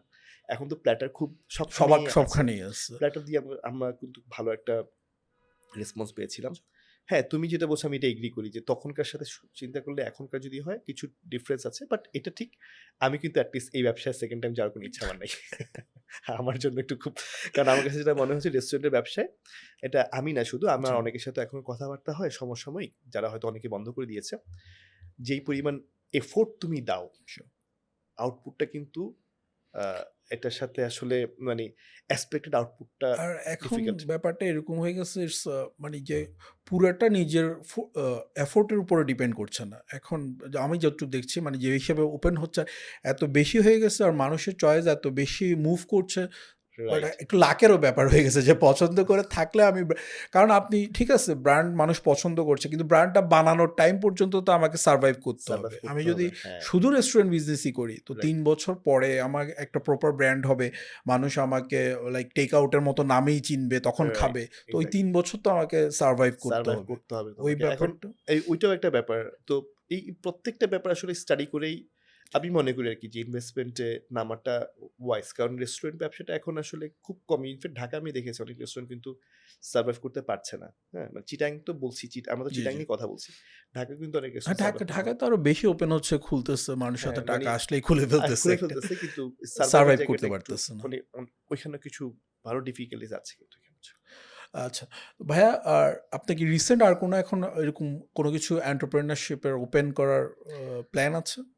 আমার আসলে আমার যে বর্তমানে যে ৩ টা এক্সিস্টিং জি, জি, বিজনেস জি। আছে, আমি এই মুহূর্তে আর নতুন করে আমি হ্যান্ডস ফুল। হ্যাঁ, বাড়াতে চাচ্ছি না। তবে যেটা আমি চাই জি, আ যে যেই ৩ টা আছে জি, জি। এইটাকে আরো ওয়েল ইকুইপড করা। এক্সপ্যান্ড করার। এক্সপ্যান্ড বলতে হ্যাঁ, আমি হয়তো দেখাচ্ছি আমি হয়তো চিটাগাং ঢাকায় বিজনেস করছি স্থানাঙ্ক। মেবি হয়তো অন্য একটা জেলায় যেতে পারে। বা ঢাকায় আরো বড় পরিসরে বড় করব পরিসরে হয়তোবা এই করব। ধরনের। আমার হয়তো এখন ৪ টা টিম কাজ করছে। কাজ বড় হলে আমি যেন ৬ টা টিম নিতে পারি। মানে ওয়েল ইকুইপড বলতে আমি ওইটাই মিন করতে চাচ্ছি। এখন আর ডাইভার্স করার কোনো প্ল্যান হ্যাঁ, নাই বাট আপাতত। আমি হয়তো হ্যাঁ, আমার হয়তো কিছু সার্ভিসে কিছু প্যারালাল এক্সটেনশন হতে পারে। আমি হয়তো এখন ডিজাইন প্রোভাইড করছি। আমি হয়তো কনস্ট্রাকশন সলিউশন দিচ্ছি।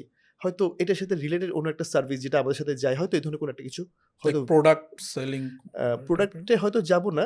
হয়তো হতে পারে যে কথা অনেকে রিয়েল এস্টেটের কথা বলছে যে আমি কি রিয়েল এস্টেটে যাব কিনা বা ডেভেলপমেন্টে যাব কিনা। হয়তোবা হতে পারে, বাট হয়তো এখন না। এই মুহূর্তে প্ল্যান নেই। বাট যদি সময় সিচুয়েশন যদি ফেভারে থাকে হয়তো হতে পারে। ওই ধরনের চিন্তাভাবনা আছে। কিন্তু ডিফারেন্ট একটা ব্যবসার চিন্তা করা এই মুহূর্তে হয়তো আমার নেই। নাই।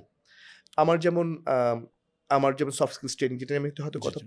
পরে কথা বলবো, সেখানে হয়তো দেখা যাচ্ছে কি আমি নিজেকে আরো ওয়েল ইকুইপ করার চেষ্টা করছি। আমি হয়তো আরো পড়াশোনা করছি। আমি হয়তো আরো নতুন কোর্সে এনরোল হচ্ছি। এই সেক্টরটা তো আর শিখার শেষ নেই। শিখার মানে শেষ আপনি নাই। প্রতিদিনই নিজেকে আপডেট করছেন। এক্সাক্টলি। আমি হয়তো এখন কর্পোরেট ট্রেডিং করছি। আমি হয়তো স্টুডেন্টদেরকে করছি। হতে পারে আমি কিডসদেরকে করব।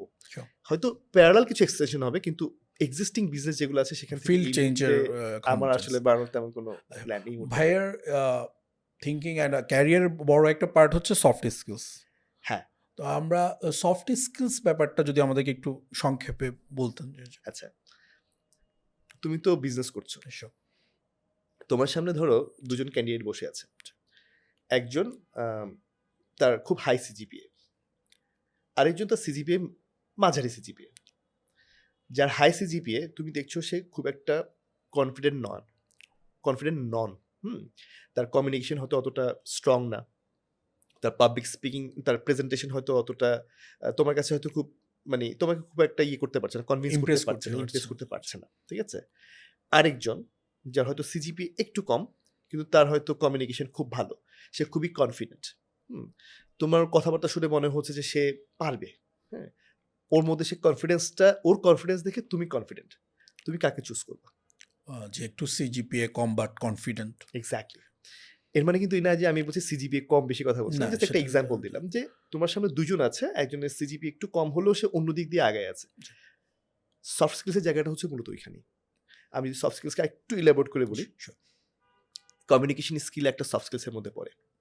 It's a package I would say. হ্যাঁ? মানে প্যাকেজ বলতে পুরো সেটটাকে আমি যদি একটা প্যাকেজ বলি, communication, public speaking, leadership, emotional intelligence, stress management.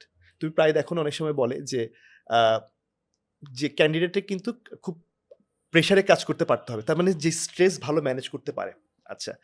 তারপর আমি যদি বলি resilience, team building, CV writing, email writing, interview skills, এই প্রত্যেকটা জিনিস, নেটওয়ার্কিং, তারপর হচ্ছে নেগোসিয়েশন, এই প্রত্যেকটা ব্যাপারে কিন্তু তোমার সফট সফট স্কিলসের স্কিলস মধ্যে এর পড়ে। মধ্যে। আরও আছে বাট বেসিক এই জিনিসগুলো কিন্তু খুব মানে একদম খুবই বেসিক নেসেসিটির মধ্যে এই ব্যাপারগুলো কিন্তু সফট স্কিলসের মধ্যে থাকে। এখন তুমি হয়তো বলতে পারো যে কোনগুলোকে তুমি টপ রেটেড করবা। বললাম না আমি হয়তো আরো ৫-৭টা বলতে পারি। কিন্তু এই ব্যাপারগুলো কিন্তু তোমার লাগছে। তার মানে তোমাকে একটু আগে কথা বলেছিলাম জি, জি। যে তুমি আসলে কাকে হায়ার করবা। Sure. হুম? তোমার কাছে মনে হচ্ছে তোমার এই পোস্টের জন্য তুমি যাকে নিবা তার নেগোসিয়েশন স্কিলটা ভালো হতে হবে। নেগোসিয়েশন স্কিলটা কিন্তু অনেকখানি তার ডিপেন্ড করছে তার কমিউনিকেশন কতখানি ভালো। তার ইন্টেলিজেন্স লেভেলটা কতখানি ভালো। সে Sure, কতখানি আমি কনফিডেন্ট। যদি রিয়েল এস্টেট বিজনেস করি, তো আমি তো এমন কাউকেই নিয়ে যাবো যার নেগোসিয়েশন ভালো, সে মানুষের সাথে নেগোসিয়েট করে রাইট, ফ্ল্যাট সেল করতে পারবে রাইট, আমার রাইট, রাইট। প্রফিটের যার জন্য। লিডারশিপটা ভালো, যে ১০ টা মানুষের টিমে কাজ করতে পারে। এই ধরনের মানুষই তো আসলে ধরো ক্যারিয়ার ডেভেলপ করতে পারে, Sure, তাই না? তো এই স্টাডিজ তো একটা পার্টের পরে গিয়ে আমার যতটা দরকার তার চেয়ে বেশি এই কাজগুলো এই দরকার কাজগুলাই হবে। বেশি দরকার, রাইট। তার মানে এই স্কিলগুলো হচ্ছে আমরা এই স্কিলগুলোকে আমরা বলতে পারি যে সফট স্কিলস। এবং যার মধ্যে এগুলো যত বেশি, তুমি নিশ্চিত থাকতে পারো বা বুঝতে পারছো তার ক্যারিয়ার অ্যাডভান্সমেন্ট বলো, নেক্সট লেভেল নিজেকে নিয়ে যাওয়া বলো, প্রত্যেকটা ব্যাপার তার জন্য কিন্তু অনেক বেশি ইজি এবং সে অনেক বেশি প্রসপেক্টিভ।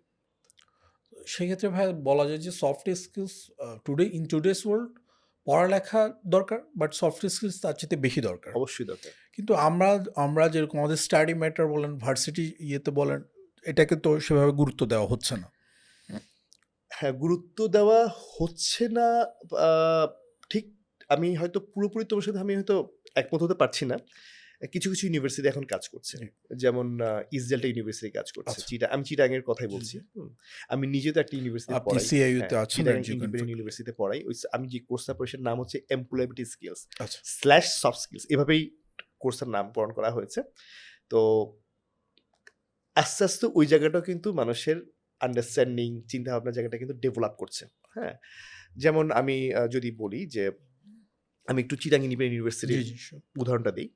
আমি একটা সেশনের জন্য আমাকে একদিন ইনভাইট করা হয়েছিল। চিটাগাং ইন্ডিপেন্ডেন্ট ইউনিভার্সিটি এখন আগে তো আইইউবি ছিল, এখন জি, সিআইইউ হয়ে CIU গিয়েছে। হ্যাঁ? একদিন ইনভাইট করা হয়েছিল যেহেতু আমি ওখানকার অ্যালামনাই। জি। আমাকে বলল যে আপনি একটু পাবলিক স্পিকিং এর উপর একটা সেশন আমার ফার্স্ট সেমিস্টার স্টুডেন্টদের জন্য আপনি একটা সেশন নেন। তো আই ওয়েন্ট দেয়ার অ্যান্ড আমার একটা ক্লাস ছিল। তো ক্লাস নেওয়ার পরে দে ওয়ার ভেরি হ্যাপি। তারা খুবই খুশি হলো যে না ঠিক আছে, সেশনটা খুব ভাল লাগছে ওনাদের। তো এরপর যেটা হলো যে আমি ওনাদের যে ডিন যিনি আছেন ডক্টর মনজুর কাদের, উনিও আবার আমার স্কুলের বড় ভাই। আচ্ছা। সো ওনার কাছে কথা বললাম। কথা বলার পর ফিডব্যাক যখন উনি নিজেও ফিডব্যাকটা শুনলো যে ভালো লেগেছে। ওইখান থেকে হঠাৎ করে মনে হলো যে ওয়াই নট যে একটা সফট স্কিলস এর উপর একটা টোটাল একটা কোর্স কোর্স চালু করেছে। For their students. দেখো কোথা থেকে কিভাবে জিনিসটা চলে আসছে। তখন এটা একেবারে খুব একাডেমিক্যালি আমি মানে আমরা ওদের সাথে অনেকগুলো মিটিং হলো, অনেক কিছু হলো। দেখা যাচ্ছে কি এরপর আমরা একটা কোর্স ডিজাইন করলাম, ডিজাইন করছে। সাবমিট করলাম। আবার কিছু চেঞ্জেস আসলো। এরপর এটা একেবারে একাডেমিক্যালি কিন্তু সিএ তে কিন্তু ইনক্লুড করা হয়েছে। পুরো কোর্সে ডিজাইন করেছি আমি। আচ্ছা। সেশনটা আমি নেই। ১০টা ১১টা ক্লাস আমি ওদের নিচ্ছি। যা, যা প্রয়োজন সব আমি নিচ্ছি ওখানে। মানে ক্লাসগুলো আমি নিচ্ছি। দেখো তুমি খেয়াল করো যে এর মানে ব্যাপারটা কি দাঁড়াচ্ছে? এখন কিন্তু এটা একটা একাডেমিক স্ট্রাকচার পাচ্ছে। স্ট্রাকচার পাচ্ছে এবং ইউনিভার্সিটি গুলো বা ইনস্টিটিউট গুলো কিন্তু আস্তে, আস্তে এদিকে চিন্তা অ্যাকসেপ্ট করছে। করছে। ইসরায়েল ইউনিভার্সিটিতে আমি যতটুকু শুনেছি যে ওখানে অ্যাক্সেস একাডেমি একটা আছে যেখানে এই ধরনের হ্যাঁ, সফট স্কিল গুলোকে মেরাকি সামথিং হ্যাঁ, এই ধরনের কিছু জিনিস ডেভেলপ করা হয় বা এই জায়গাগুলো। তার মানে আস্তে, আস্তে ইউনিভার্সিটি গুলাও কিন্তু এইসব ব্যাপারে অ্যাকসেপ্টেন্স বাড়াচ্ছে। হ্যাঁ, বাড়াচ্ছে। কারণ তারা বুঝতে পারছে যে স্টুডেন্টদেরকে হয়তো খুব ভালো এনভায়রনমেন্ট দিচ্ছে, ভালো ফ্যাকাল্টি দিয়ে পড়াচ্ছে। কিন্তু এখান থেকে পাস করে বের হয়ে যাওয়ার পর তাদের কিছু এডিশনাল কিছু উইপন দরকার হচ্ছে। এই উইপন গুলো হচ্ছে সফট স্কিলস। তো আমরা যদি ধরি যে ভাইয়া যারা গ্র্যাজুয়েট হয়ে গিয়েছে অথবা লাইক তারা আসেনি সফট, তো এখন সেরকম একজন গ্র্যাজুয়েট হয়ে গেছেই ধরি, অথবা মানে যাদের ভার্সিটিতে এই ধরনের নাই, সে সফট স্কিলস গ্যাদার করার জন্য কি করতে পারবে? আচ্ছা, সফট স্কিলস গ্যাদার করার জন্য তো আসলে আমার জানা মতে চিটাগাংয়ে রেগুলার কোনো মানে ইনস্টিটিউট যে ওভাবে খুব কোর্স যে অফার করছে জি। সেরকম এখনো হয়নি। না। আমি নিজেও হয়তো দেখেছি কি আমি হয়তো কর্পোরেট ট্রেনিং গুলো নিচ্ছি। আমার কাছে আচ্ছা। যখন রিকোয়েস্ট আসছে আমি সেই কর্পোরেট ট্রেনিং গুলো নিচ্ছি। আমার যেটা মনে হয় সেটা হচ্ছে আসলে অনলাইনে এই মুহূর্তে যদি আমি বলি যে অনলাইনে প্রচুর ম্যাটেরিয়াল কিন্তু পাওয়া যায়। ভালো, ভালো ম্যাটেরিয়াল পাওয়া যায়। ঠিক আছে? ভালো, ভালো ম্যাটেরিয়াল মধ্যে ভালো রিসোর্স পাওয়া যায়। ঠিক আছে? আ হয়তো অফলাইনে ওই ধরনের একটা রেগুলার একাডেমিক বা ঠিক একাডেমিক বলব না। মানে এই ধরনের ট্রেনিং রেগুলার চালু হওয়ার আগ পর্যন্ত তারা যদি মনে করে যে তারা নিজেকে আসলে ডেভেলপ করতে চায়, এটাও একটা মাইন্ডসেটের ব্যাপার যে তারা যদি ফিল করে যে না আমার আসলে ডেভেলপ করতে হবে। সেক্ষেত্রে তারা অনলাইনে কিন্তু খুব ভালো, ভালো রিসোর্স আছে। দেশে, বিদেশে অনেক ভালো, ভালো রিসোর্স আছে। আ সেখানেও তারা অ্যাক্সেস নিতে পারে। না আই বিলিভ যে ওইখান থেকে কোনো না কোনোভাবে তারা কিন্তু আ মানে হেল্পফুল নলেজ হওয়ার আর্ন কথা, করতে নলেজ পারবে। গ্যাদার করার কথা। তবে এটা খুবই প্র্যাকটিক্যাল একটা ব্যাপার। সফট স্কিলস এর ডেভেলপমেন্ট খুব প্র্যাকটিক্যাল ব্যাপার। আম এই মুহূর্তে আসলে আমার কাছে মনে হচ্ছে এই মুহূর্তে যেহেতু ওই ধরনের কিছু নাই চিটাগাংয়ে। বাট প্রবাবলি ওরা যদি আসলে চায় অনলাইন থেকে মেবি তারা কিছুটা হলে বেনিফিট হতে পারবে। আমার মনে হয়। কিন্তু আপনি যেটা বলছেন তো ওই হিসাবে তো আসলে সবার মানে একাডেমিক মানে খুব বাস্তবভাবেই শিখা উচিত জিনিসগুলো। বাস্তবভাবে হ্যাঁ, অবশ্যই সেটা বাস্তবভাবে শিখা উচিত। আমি পার্সোনালি মনে করি যে এটা বাস্তবভাবে শিখা উচিত এইজন্য যে তুমি পাবলিক স্পিকিং যখন তুমি প্র্যাকটিস করবা, তখন অবশ্যই তোমার ১০-১২ জনের সাথে তোমার প্র্যাকটিস করতে হবে। Okay. ইন আ গ্রুপ, ঠিক আছে? তুমি যখন টিম বিল্ডিং প্র্যাকটিস করবা, তুমি নিশ্চয়ই ৮-১০ জনের সাথে টিম বিল্ডিং Sure. একা তো টিম বিল্ডিং আমি না। করতে পারব না, তাই না? তারপর তোমার এই ব্যাপারগুলো আসলে একটা গ্রুপে হলেই ভালো। বাট এখন পর্যন্ত যেহেতু কোনো ঐরকম ইনফ্রাস্ট্রাকচার গড়ে ওঠে নাই চিটাগাংয়ে, ঠিক আছে? সো ওই জায়গাতে তো কিছুটা ডিফিকাল্টিজ তো রয়ে গেছে। সেক্ষেত্রে আমার কাছে মনে হয় যে যারা চিটাগাংয়ে যারা সফট স্কিলস নিয়ে কাজ করছেন তারা যদি আরো একটু ডিপলি চিন্তাভাবনা করে যদি আগায় আসেন। চিটাগাংয়ে যারা আছে, জি। ইয়াংস্টার্স যারা আছে, যারা উঠে আসতেছে, যারা কর্পোরেটে ভালো করতে চায়, যারা নিজের ক্যারিয়ার অ্যাডভান্সমেন্ট এর ব্যাপারে যারা সিরিয়াস। আমার কাছে মনে হচ্ছে যে ওরা যদি এই ধরনের কিছু জিনিস নিয়ে চিন্তাভাবনা করে স্ট্রাকচার ওয়েতে আগায় আসে, বেনিফিশিয়ারি হতে পারে বলে আমার মনে ভাইয়ার হয়। যে একাডেমিটা আছে ব্রেইনিয়ার্ড একাডেমি, ব্রেইনিয়ার্ড আপনার কি একাডেমি। ওখানে সফট স্কিলস ট্রেন করছেন না? আমি এটা পুরোটাই সফট স্কিলস ট্রেনিং আচ্ছা, আচ্ছা। ইনস্টিটিউট। তো ওটা কি রেগুলার এরকম কোনো ইয়ে আমরা করছেন? মূলত যেটা করি সেটা হচ্ছে শুরুতে আমরা কিছু কোর্স অফার করতাম বা সেশন অফার করতাম open for all. G, G. But এখন দেখা যাচ্ছে ব্যস্ততা হয়তো বেড়ে গিয়েছে। আমি ইউনিভার্সিটিতে ক্লাস নিচ্ছি বা কিছু কর্পোরেট ট্রেনিং আমি করাচ্ছি। তো দেখা যাচ্ছে ওই ধরনের হয়তো এই মুহূর্তে কোর্স অফার করা সম্ভব হচ্ছে না। হচ্ছে বাট না। সামনে আমার ইচ্ছা আছে। আপনার কি এখন তাহলে কি কর্পোরেট ট্রেনিং আর আমি সামথিং মোস্টলি এগুলো কর্পোরেট করছেন? ট্রেনিং গুলাই করছি। মোস্টলি কর্পোরেট ট্রেনিং গুলাই তো করছি। ভাইয়া ধরো সফট স্কিলস যে আপনি ট্রেন করছেন লাইক ক্লাসের কথাই ধরি, ওখানে কিভাবে মানে ট্রেন করা হচ্ছে? জাস্ট লাইক নট মানে পুরোটা তো এখানে জানা সম্ভব না। আমি একটা ধারণা পেতে আচ্ছা, চাচ্ছি। It's like academic bookish training তো এটা না। আমি তো চিটাগাং ইন্ডিপেন্ডেন্ট ইউনিভার্সিটি যেই সেশনটা নিয়ে আমি জি। সেটার একটু এক্সাম্পল দিই, Sure. তাহলে হয়তো বুঝাতে সুবিধা হবে, আমার জি। জন্য সুবিধা হবে, অন্য হয়তো বুঝতে সুবিধা হবে। Sure ভাই। ওখানে একটা ক্লাস আছে ইন্টারপার্সোনাল কমিউনিকেশন। যেমন আসলে কখন কার সাথে কোন টোনে কথা বলা থেকে শুরু করে জি। খুব বেসিক কিছু, আচ্ছা, মানে আচ্ছা। খুব বেসিক এবং খুব ডিটেলেও কিন্তু এই ব্যাপারে আলোচনা করা হয়। এবং আমি সবসময় চেষ্টা করি এখানে কোনো একাডেমিক কোনো কিছু না রাখার জন্য। কারণ এটা পুরোটাই হচ্ছে একটা প্র্যাকটিক্যাল একটা সেশন আর প্র্যাকটিক্যাল, পুরো সেশনটা আসলে খুবই প্র্যাকটিক্যাল। ঠিক আছে?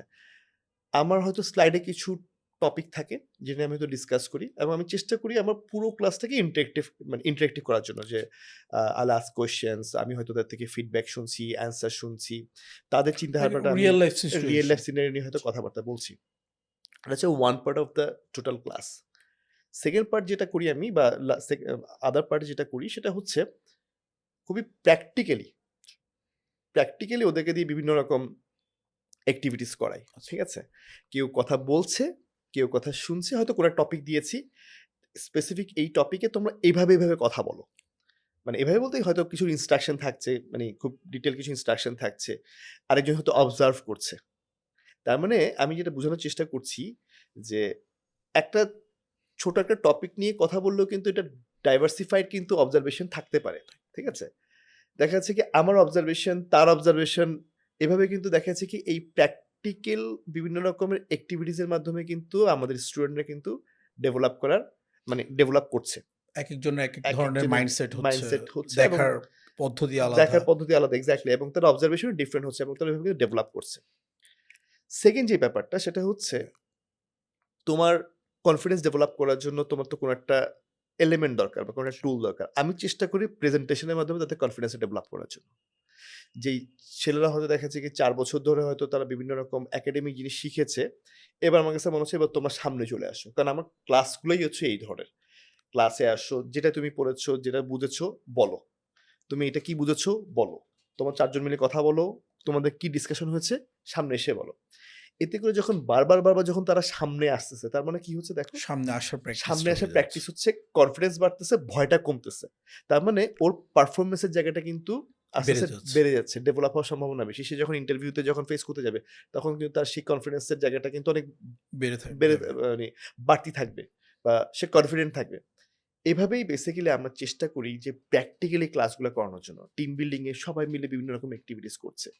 ইন্টারভিউতে আমিও স্টুডেন্ট, তুমিও স্টুডেন্ট। একজন একজনের কোয়েশ্চেন করছে। সে কিছু কোয়েশ্চেন সেট রেডি করেছে, তোমায় কোয়েশ্চেন করছে। আমি ইন্টারভিউয়ার, তুমি ইন্টারভিউই। Vice versa. কিছুক্ষণ পর তুমি ইন্টারভিউয়ার, আমি ইন্টারভিউই।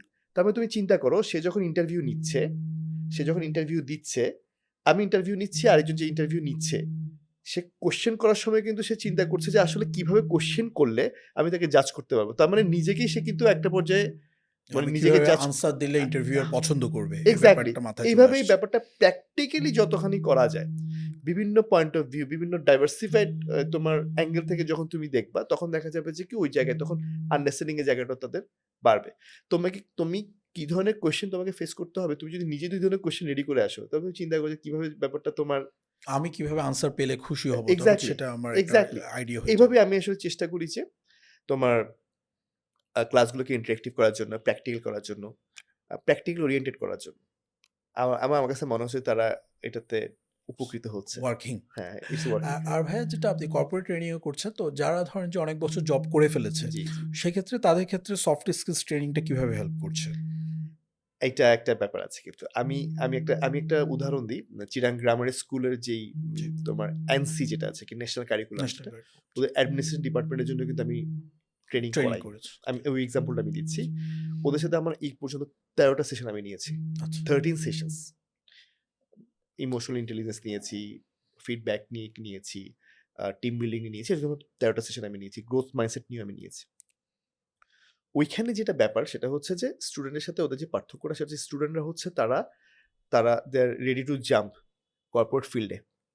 আর যারা কর্পোরেটে আছেন তারা অলরেডি কিন্তু হচ্ছে এখানে দীর্ঘদিন ধরে কাজ করছেন। কারো করছে। হয়তো ২০ বছর এক্সপেরিয়েন্স হয়তো আছে। জি। কারো হয়তো ২৫ বছর এক্সপেরিয়েন্স আছে। সেটাই ঠিক জানতে আছে? চাচ্ছি, তাদের তো এই অলরেডি এগুলো ফেস করা হয়েছে। তাদের ফেস করা হয়েছে। সেক্ষেত্রে এই তাদের জায়গায় কি আমি চেষ্টা করি সেটা হচ্ছে এখানে আমার যেটা মেথড, যেটা আমি সবসময় চেষ্টা করি যে সবসময় ওরা যে প্র্যাকটিক্যাল যে প্রবলেমগুলো যারা ফেস করছে, প্রবলেম বলবো না, প্র্যাকটিক্যালি যে চ্যালেঞ্জগুলো যারা ফেস করছে এবং ওইখান থেকে আমি আসলে কেসগুলোকে বের করার চেষ্টা করি। আচ্ছা। ঠিক আছে? যেমন কথায় কথা, আমি তোমাকে যতই বলি যে, "this is how you can manage stresses." আমি প্রবলেমে না তোমাকে পড়া প্রবলেম না পর্যন্ত আমি পড়বে তুমি বুঝবো না। বুঝবা না। হ্যাঁ।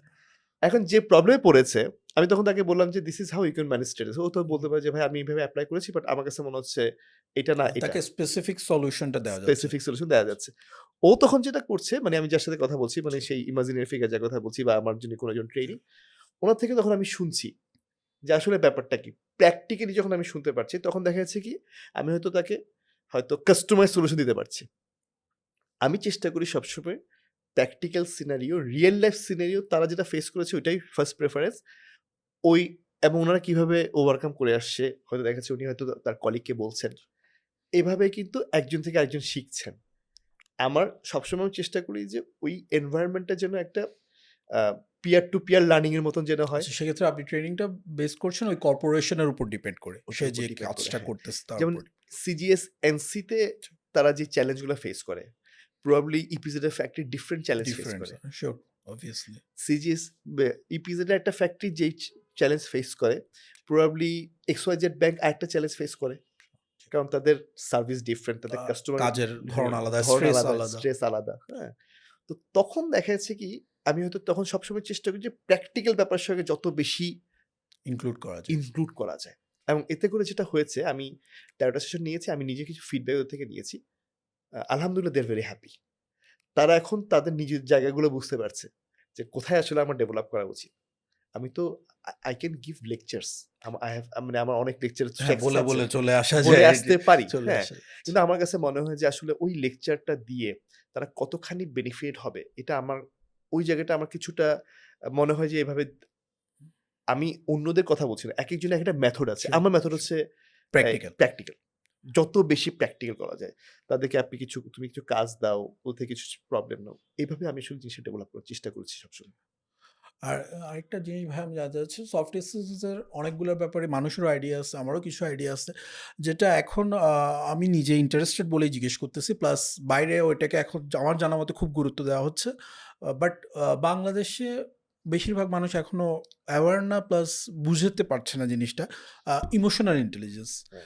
আমার জানা মতে এখন খুবই গুরুত্ব দেওয়া হচ্ছে রাইট। ক্যারিয়ার অ্যান্ড এভরিথিং এ। এটা যদি আমাদেরকে একটু এক্সপ্লেইন করতেন। লাইক আচ্ছা। নেগোশিয়েশন, পাবলিক স্পিকিং, ওগুলা তো আমরা একটু আমরা জানি, তো আমাদের জানি। জানা আচ্ছা আছে। হ্যাঁ, ইমোশনাল ইন্টেলিজেন্স আমি যদি তোমাকে বলি, সেটা হচ্ছে যে তোমাকে আমি জাস্ট ছোট, ছোট ২-৩ টা আলাদা, আলাদা ডিফারেন্ট লাইন দিয়ে বোঝানোর চেষ্টা করব জিনিসটা। ঠিক আছে? অবশ্যই তুমি জানো, বাট আমার পারসেপশন Sure, আমি তোমাকে আপনি বোঝানোর আমাকে চেষ্টা বলে করব। সেটা হচ্ছে ধরো আ ইমোশনাল ইন্টেলিজেন্স এর একটা মডেল আছে। Know yourself, choose yourself and then give yourself. তো তোমার একটা ধরো তুমি বাইক চালাও অথবা ধরো তুমি গাড়ি ড্রাইভ করো। Sure. অ্যান্ড বাংলাদেশের মোস্ট অফ দ্য ড্রাইভার্স তারা কিন্তু রুল ফলো করে করতে না। চায় না। আমি বলব করতে চায় না। ঠিক আছে? করে না, আমি বলব করতে চায় না। তুমি বলছো করে না, আমি বলছি করতে চায় না। তো মেজাজ খারাপ হয়। Sure. খুবই স্বাভাবিক। এখন ধরো কেউ একটা কিছু করেছে, রাস্তায় এমন একটা ঘটনা ঘটেছে, তোমার খুব মেজাজ খারাপ হইছে। Yeah. এখন সিচুয়েশনটা এমন, তুমি চাইলে তোমার হচ্ছে মানে নো ইউরসেলফ। তোমার মধ্যে তুমি কি ফিল করছো? তুমি ফিল করছো তুমি খুব রেগে যাচ্ছ। ঠিক আছে? অ্যান্ড তোমার মধ্যে একটা বার্স্ট আউট হবে। You know that. তুমি তোমাকে জানছো। এখন তুমি জানছো নো ইউরসেলফ। আমি জাস্ট খুব বেসিক একটা এক্সাম্পল Yeah. দিচ্ছি। Choose yourself. এখন তুমি কি বার্স্ট আউট করবা? নাকি বার্স্ট আউট শান্ত করবা না? থাকবো। এটা চুজ করবা তুমি। তুমি বার্স্ট আউট করলা না? তুমি কি করলা? তুমি তো হাসি মুখে একটা কথা বলো যে, "ভাই আপনি যেটা করছেন, এটা ঠিক ঠিক ছিল না।" হয় না। এটার একটা কারণ আছে। গিভ ইউরসেলফ টা হচ্ছে ওইটাই। তুমি চুজ করেছো যে তুমি বার্স্ট আউট করবা না। তো গিভ ইউরসেলফ হচ্ছে তুমি তাকে হাসি মুখে একটা কথা বলেছো যে, "ভাই এভাবে করলে কিন্তু আপনি বিপদে পড়তে পারেন, আমিও বিপদে পড়তে পারি।" This is the give yourself part. তুমি যদি চুজ ইউরসেলফ এর সময় তুমি যে বার্স্ট আউট করতা, হাতাহাতি, মারামারি, তোমার সারাদিন কিন্তু নষ্ট। ধরো তুমি অফিসে আসছো, তুমি জব করছো বা তুমি ব্যবসা অফিসে করছো। আসাই হলো না আমার। তোমার অফিসে আসা হলো না বা অফিসে আসছো, মেজাজ-টেজাজ খারাপ। ক্লায়েন্টের সাথে তোমার আজকে একটা ডিল হওয়ার কথা, তোমার মেজাজ খারাপের জন্য হয়নি। ইমপ্যাক্টটা দেখো। আমি গিভ ইউরসেলফ এ আমাকে আমি একটা বেটার আউটকাম দিচ্ছি। আউটকাম দিয়ে আসছো। তুমি কথা বলে আসছো, you are feeling good now যে না আমি বার্স্ট আউট করিনি, নিজে কন্ট্রোল করেছি। আমি অফিসে এসেছি, আমার দ্য কলিগ ডে আমার গোস অন। হ্যাঁ, the day is going nice. একটু শুধু আবার রিওয়াইন্ড করো। মারামারি করেছো, মারামারি বলতে আমি বলছি না হাতাহাতি, মানে ঝগড়া ঝগড়াই করেছো, করলাম। খুব মেজাজ চিল্লাচিল্লি খারাপ, হয়েছে, আমার ম্যাচ খারাপ সারাদিনের হয়েছে, মেজাজ খারাপ। সারাদিন তোমার ম্যাচ খারাপ। তোমার হয়তো তোমার ক্লায়েন্ট ডিলিং মিস হয়ে গেছে, তুমি হয়তো প্রস্পেক্টিভ ক্লায়েন্ট মিস হয়ে গেছে, অনেক কিছু প্রবলেম। ক্লায়েন্টের সাথেই খারাপ ব্যবহার করে বসছে। কোয়েট করছে। ইমোশন এবং ইন্টেলিজেন্সের যেই কম্বিনেশনটা, মানে আমার ইন্টেলিজেন্সের কারণে আমার ইমোশনটাকে আমি ধরে রাখতে পারছি। এক্স্যাক্টলি কাইন্ড অফ তোমার ইন্টেলিজেন্সটা হচ্ছে না, আমি যদি ব্যাপারটা এভাবে যে তোমার হ্যাঁ তুমি যেটা বলছো যে ইমোশনের কারণে ইন্টেলিজেন্সটাকে, হ্যাঁ ব্যাপার হচ্ছে তোমার ইমোশন এবং ইন্টেলিজেন্স এই দুইটাকে প্রপারলি ব্যালেন্স করে ব্যালেন্স করে। অ্যাপ্লাই করা। লাইক আমার ইমোশনকে আমি আমার বেটার পার্টটাকে ছাড়াই যাইতে দিই নাই, যে আমার খারাপ যে তোমার ইমোশনের। ইমোশনটা কোনোভাবেই জি। তোমার ইন্টেলিজেন্স লেভেলটাকে ধরো মানে ব্যাড অ্যাপ্লিকেশনে যেতে দেয়নি। আমি যদি ব্যাপারটা এভাবে বলি, মানে তোমার বেসিক্যালি আমরা সবাই মোরলেস ইন্টেলিজেন্ট, ঠিক আছে? ইমোশনের কারণে কিন্তু সেটা অনেক সময় ব্যাঘাতপ্রাপ্ত হয়। ওই যে একটু আগে যেটা বললাম, হ্যাঁ, আমরা তোমার যখন রাগের কারণে ভুল ডিসিশন নেই রাগের অথবা কারণে তুমি ভুলিস। আরো একটা মজার ব্যাপার বলি, এটা ব্যাপারটা মজার কথা আছে। তুমি যখন রেগে যাও, এটা হচ্ছে তুমি রাগছো, তারপরে তুমি বিষ খাচ্ছ, কিন্তু তুমি চাচ্ছ যে আরেকজন মারা যাক। এই ব্যাপারটা হচ্ছে এরকম। হ্যাঁ, তুমি রেগে যাচ্ছ কিন্তু তুমি চাচ্ছ আরেকজন মারা যাক। ব্যাপারটা কিন্তু সেটা আমারই ক্ষতি কেউ করতেছে। তোমারই ক্ষতি হচ্ছে। এটা হচ্ছে একটা এক্সাম্পল আমি দেওয়ার চেষ্টা করেছি। আরেকটা এক্সাম্পল অনেকে বলে যেটা এমপ্যাথি, মানে আসলে অন্যের জুতোয় নিজে পা রেখে বোঝার চেষ্টা করে যে how his or her life is, ঠিক আছে? অন্যকে বোঝার যেই ক্যাপাবিলিটি বা অন্যকে বোঝার যেই সক্ষমতার জায়গাটা, এটাও ইমোশনাল ইন্টেলিজেন্স একটা বড় ব্যাপার। এবং এআই এর বর্তমান যে এআই এর যেভাবে ব্যাপারটা আপরাইজটা। হ্যাঁ আপরাইজ হচ্ছে বা যেভাবে জিনিসটা বাড়ছে, বলা হচ্ছে যাদের ইআই ভালো থাকবে তারাই কিন্তু এআই এর এই যুগে তারাই টিকে থাকবে। ইআই বলতে আমি ইমোশনাল ইন্টেলিজেন্সের ইমোশনাল কথা বলছি। ইন্টেলিজেন্স। অনেকে আবার ইমোশনাল কোয়েশ্চেনটা বলে, ইকিউ বলে। এবং আমি যদি এটা ওয়াইড বা ইউজের কথা যদি চিন্তা করি, তুমি দেখবা যে যাদের ইআই ভালো, যাদের ইকিউ ভালো, তারা ভালো লিডার। যাদের ইআই ভালো বা ইকিউ ভালো, তারা ভালো টিম প্লেয়ার। একজন ভালো টিম প্লেয়ার, একজন ভালো লিডার কিন্তু উপরে উঠতে পারে কর্পোরেটে। এটার ইম্প্যাক্টটা চিন্তা করো। আমি জাস্ট কর্পোরেটের কথা বলছি না, তার সোশ্যাল লাইফ আছে, তার ফ্যামিলি লাইফ আছে, তার আদার্স হয়তো অনেক শিওর। ইনভলভমেন্ট আছে। আমি তো আমাকে যে লিড করছে সে যদি, আপনি যেটা বললেন এমপ্যাথির ব্যাপারটা, তো আমার দিক চিন্তা করে যদি একটা কাজ করে, লাইক আমি লেট করেছি, আমাকে যদি সেই জায়গাটা বুঝে, আমি অবভিয়াসলি তাকে বেটার সার্ভ করার ট্রাই করব। ডেফিনেটলি ধরো কথা তুমি আমার বস, ঠিক আছে? আমি আজকে অফিসে দেরিতে আসছি for a very valid reason. তুমি আমার আসার সাথে সাথে তুমি চিল্লাচিল্লি চিল্লাচিল্লি শুরু করে দিয়েছো। আমার মনের অবস্থাটা কি হবে? কোন একটা জায়গায় কিন্তু তোমার ব্যাপারে আমার রেসপেক্টের জায়গাটা ঘাটতি হবে। প্লাস হতে আপনার তখন আর কাজ আপনি যতটুকু 100% দিচ্ছেন তখন তার দিতে ইচ্ছা হবে না, ইচ্ছা স্বাভাবিক। হবে না। আমার কাছে মনে হচ্ছে ও তো আমাকে বুঝতেছে না। হোয়াটস দ্য আমার পয়েন্ট? প্রবলেম থাকতে পারে আমি না। এত কষ্ট করলে আর আমি গত ৩ মাসের মধ্যে একদিন লেট করি। আজকে হ্যাঁ, লেট করেছি, আজকে বকাবকি করছে। সেটাই। এখন আবার এখানে আবার আরেকটা ব্যাপার আছে। প্রবাবলি তোমার বসটা খুব ভালো মানুষ। আজকে সে কেন রেগে গিয়েছে? নিশ্চয়ই কোনো সে একটা আজকে কারণ ট্রাফিকে ওরকম মারা, হতে ওইটাও পারে, হইতে হ্যাঁ। পারে। ওকে বোঝাটাও কিন্তু এখানে একটা ব্যাপার। দুই দিক থেকেই দেখতে দুদিক হবে থেকে এখানে এটা। একটা ব্যাপার আছে।